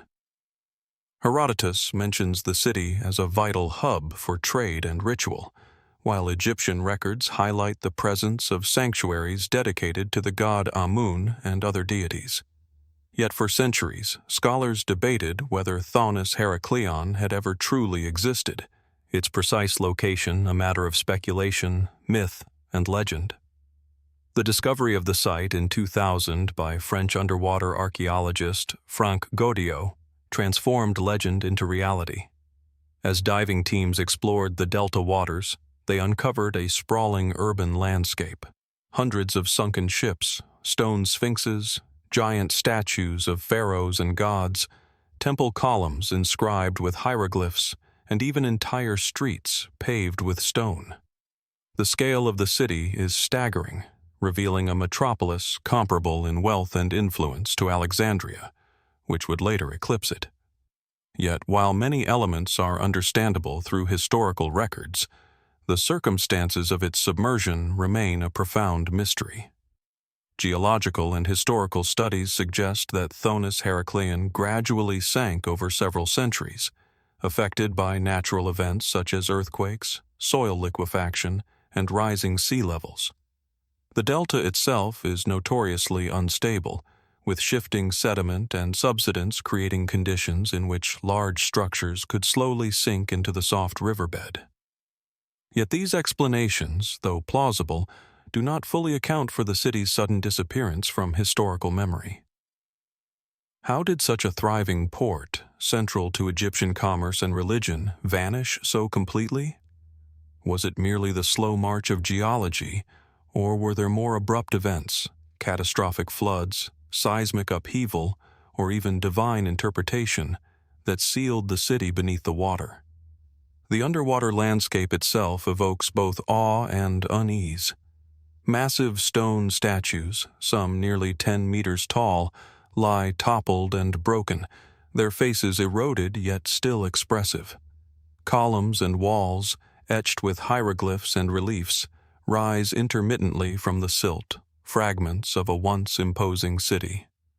Shipwrecks, scattered across the riverbed, suggest that maritime activity persisted even as the city sank, yet many vessels seem abandoned abruptly, their cargoes intact.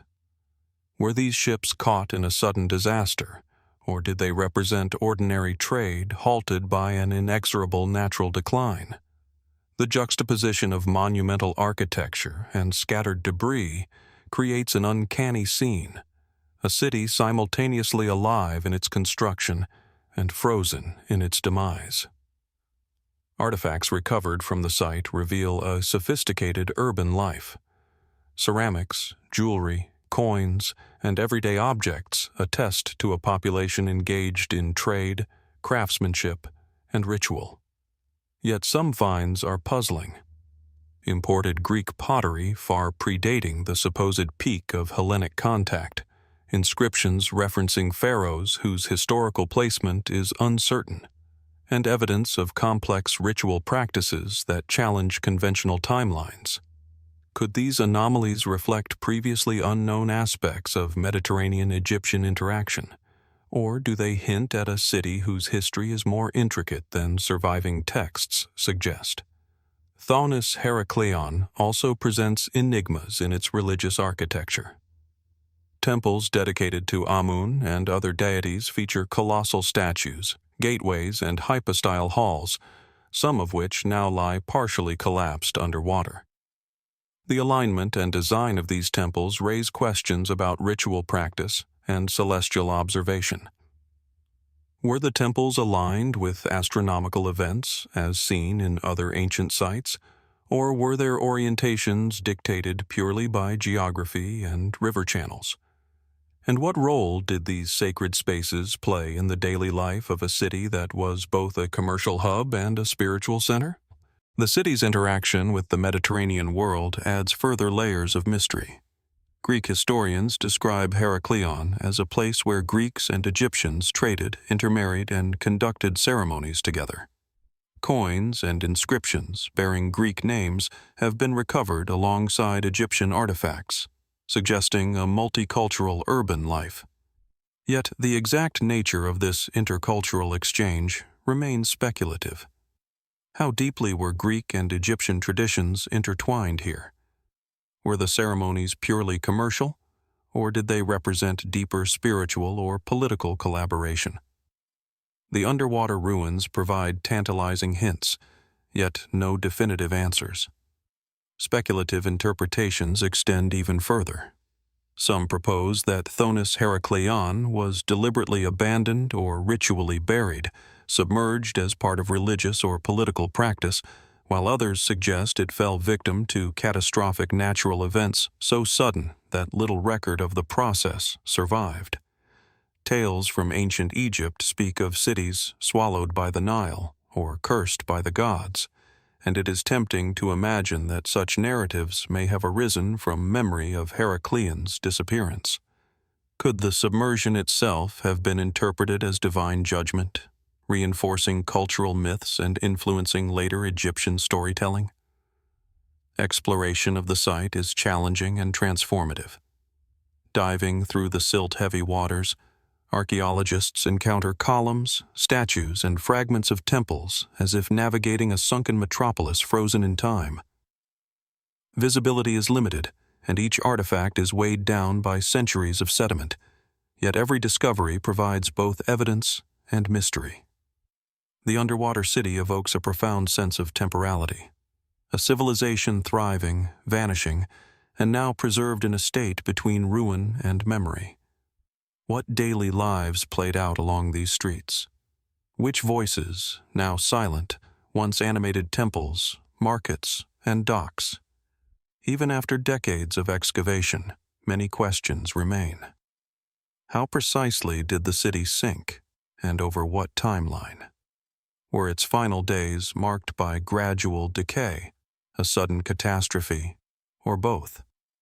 And what does Thonis-Heracleion reveal about the resilience and vulnerability of human settlements in the face of shifting landscapes and climate? The ruins provide evidence of remarkable engineering, urban planning, and artistry, yet they also speak to the fragility of civilization, reminding us that even the mightiest ports can vanish, leaving only echoes beneath the waves. The sensory experience of the underwater site is unforgettable. Stone monuments, once vibrant in their placement along bustling streets, now lie encrusted with coral and marine life. Shadows stretch across collapsed walls, and shafts of sunlight illuminate hieroglyphs partially buried in silt.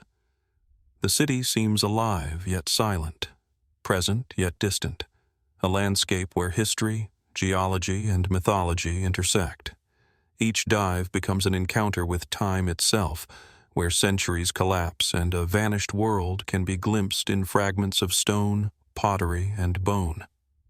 Perhaps the most profound aspect of Thonis-Heracleion is its persistence as a mystery. Its rediscovery has illuminated aspects of Egyptian trade, culture, and ritual, yet it continues to challenge our understanding of the ancient world. What social, religious, or political forces shaped this city? How did its multicultural interactions influence Mediterranean history? And most hauntingly, what remains buried beneath the silt, waiting to reveal itself, locked in sediment that has preserved yet concealed the story for millennia? As the waters of the Nile Delta ripple across the sunken streets and fallen temples, Thonis-Heracleion endures as both archaeological treasure and enduring enigma. It invites reflection on human ambition, cultural exchange, and the fragile balance between civilization and nature. The city, once vibrant with commerce, ritual, and daily life, now rests beneath the river's surface, silent yet eloquent, a testament to the impermanence of human endeavors and the persistent allure of the unknown. And so, the submerged ruins challenge us to imagine. How many stories remain buried beneath the waters of the Nile? How much of history lies preserved yet unseen, waiting for patient eyes to uncover, interpret, and wonder at the civilizations that shaped our world, and vanished in ways that science can approach but never fully explain? Across the windswept coasts and rugged archipelagos of northern Europe, scattered along rocky promontories and desolate islands, there exist formations that seem at once simple and profound, vast labyrinths of stone etched onto the landscape by hands long vanished. Known variously as Troy towns, Trojaborgs, or stone labyrinths of Scandinavia, these structures are composed of carefully arranged boulders forming intricate patterns of spirals, loops, and interwoven paths. Viewed from above, or from the imagination, their complexity is immediately striking. Yet, at ground level, the labyrinths appear deceptively unassuming. Modest stones, some no taller than a foot, placed with deliberate precision in the open landscape, their lines guiding movement and thought through invisible currents of purpose. The labyrinths are found primarily along the coasts of Sweden, Finland, and parts of Russia, with the largest concentrations near the Bothnian Bay and the shores of the Baltic. While some are mere meters across, others stretch for dozens of meters, their paths snaking back and forth, sometimes forming near-perfect geometric patterns.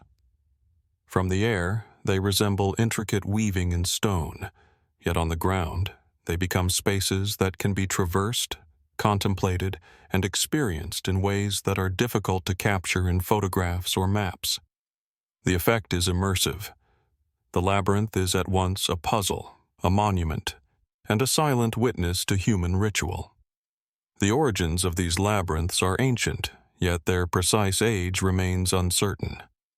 Archaeological studies suggest that many date back to the Bronze Age or early Iron Age, though some may be as late as the medieval period. Unlike monumental stone constructions elsewhere, the labyrinths offer no inscriptions, no written records to illuminate their purpose. They were created by societies whose lives were deeply entwined with the sea, hunting, fishing, and coastal navigation, yet whose motivations for constructing such complex patterns in stone remain elusive. Were these labyrinths ceremonial spaces, practical guides, or symbolic markers? Or were they all of these things at once, functioning on levels that defy simple categorization? Traditional interpretations often link the labyrinths to maritime activity. Coastal communities may have built these stone patterns as rituals to ensure safe passage over treacherous waters, or as symbolic representations of the journey through life and death. Some labyrinths are situated near natural features such as cliffs, coves, or rocky outcrops, suggesting that location played a crucial role in their design.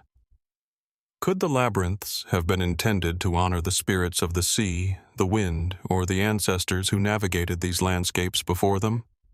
Or were they meant as offerings, a deliberate shaping of the environment to influence forces beyond human understanding? The construction of the labyrinths is deceptively simple, yet profound in its implication. Stones were gathered locally, carefully arranged into continuous lines that form spirals, branching paths, or interconnected loops. There is a rhythm to their design, the spacing of the stones, the curvature of the paths, the orientation relative to the coastline or horizon, all suggest a considered deliberate effort. Some labyrinths are aligned with the rising or setting sun at solstices or equinoxes, hinting at an astronomical awareness intertwined with ritual practice. Could these alignments have served as a calendar, guiding seasonal ceremonies, fishing expeditions, or communal gatherings? Or were they symbolic, encoding cosmological knowledge within the very ground beneath one's feet? Walking into a labyrinth is to enter a space that is simultaneously physical and abstract. Each step along the winding path requires attention, a conscious engagement with direction, space, and memory. Unlike hedge mazes or modern puzzle labyrinths, these stone patterns do not feature a clear entrance or exit in all cases. Some end in dead ends, some loop endlessly, and others converge in open circles or central points that may have served as focal points for ritual or meditation. Were these central points altars, markers of spiritual focus, or simply places to pause and contemplate? The answer remains uncertain, yet the experience of movement through the labyrinth is unmistakably intentional. A choreography of stone, body, and thought. Some labyrinths exhibit remarkable precision in their geometry. The stones are arranged in repeating patterns, with spiral loops reflecting symmetry and proportion that seem to echo mathematical understanding. Certain labyrinths mirror one another across regions, suggesting the transmission of knowledge and design principles over considerable distances. How was such consistency maintained across generations, without written language or formal architectural training? Did knowledge travel along trade routes and maritime networks carried by artisans, hunters, or ritual specialists? The labyrinths hint at a culture capable of complex planning, observation, and symbolism, yet the full story is inaccessible to us. Speculation extends to the ritualistic and spiritual dimensions of the labyrinths. Some researchers suggest that they were used in rites of passage, ceremonies marking transitions in life or status, or in funerary practices connected to the ancestors. Evidence from nearby burial sites supports the notion that these labyrinths were embedded in the cultural and spiritual landscape, yet no definitive ritual artifacts have been found within the labyrinths themselves. Could the act of walking, circling, and navigating the paths have been the ritual itself? A performative meditation designed to align participants with the natural world, the cosmos, or the unseen spirits? Other interpretations focus on social and communal functions. The labyrinths may have served as gathering spaces, locations where coastal communities met for trade, negotiation, or seasonal festivals. Their placement along the shoreline suggests that visibility from the sea could have been important, either to guide returning fishers or as symbolic markers for travelers. Could these stone arrangements have been multifaceted tools, ritual, social, and practical, blending utility with meaning in ways that modern observers struggle to comprehend? The labyrinths also possess a haunting aesthetic. Weathered by centuries of wind, rain, and frost, the stones are often covered with lichen, moss, or salt spray, blending seamlessly with the surrounding landscape. Walking along the paths, one senses both antiquity and impermanence. The labyrinths are durable yet ephemeral, shaped by human intent but eroded by nature. The interplay of permanence and transience mirrors the broader mystery of their existence. They have survived the passage of centuries, yet their purpose, their meaning, and the intentions of their builders remain partially obscured. Some labyrinths feature anomalies that challenge straightforward explanations. Occasionally, stones appear deliberately misplaced or isolated from the main pattern, suggesting symbolic intention beyond structural necessity. In other instances, labyrinths overlay older patterns, hinting at centuries of modification, reinterpretation, and ritual adaptation. Could these changes reflect shifts in belief systems, migrations of populations, or evolving cosmological understanding? Or were they practical adjustments, responding to environmental changes and the shifting demands of community life? The enduring appeal of the labyrinths lies in their enigmatic simplicity. They are neither tombs nor temples in the conventional sense, yet they command attention and evoke contemplation.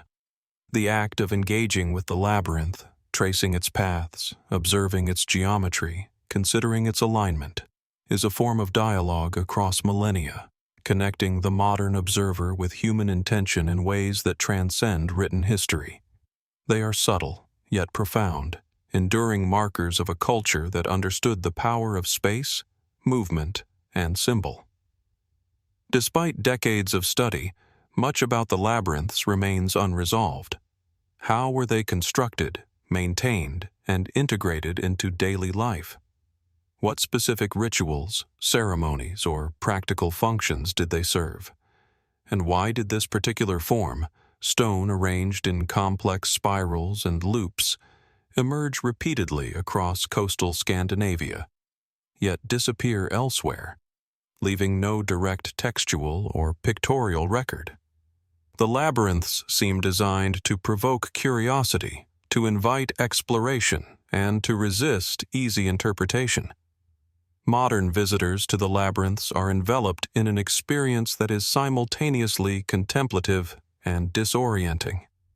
The wind from the sea carries sounds across stone and sand, altering perception of distance and space.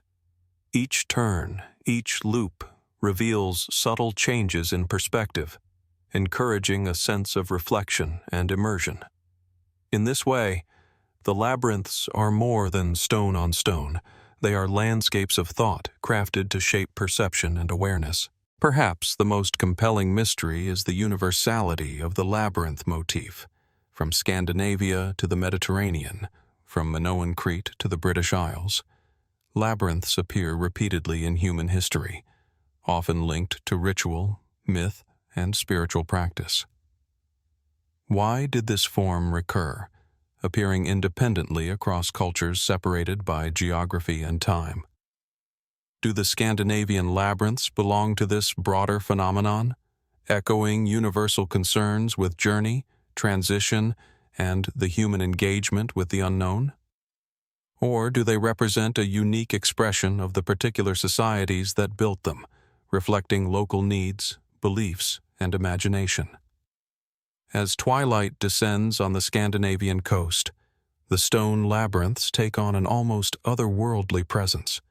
Shadows stretch across the spirals and loops, and the wind whispers across the rocks, as if the labyrinth itself is speaking in a language lost to time. Each stone, each curve, each path is a fragment of human thought, action, and intention, preserved yet enigmatic. The labyrinths endure as silent witnesses, inviting us to contemplate the lives, beliefs, and aspirations of those who built them, and to wonder about the knowledge, rituals, and mysteries that remain hidden within these simple yet profound arrangements.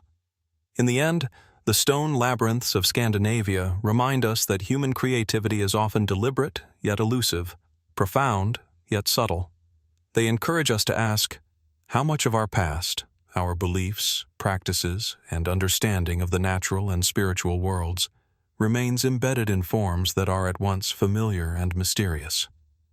What secrets lie in the spaces between stones, in the wind across the coastline, and in the paths that twist and loop under our feet, waiting for the patient and curious to explore, reflect, and imagine?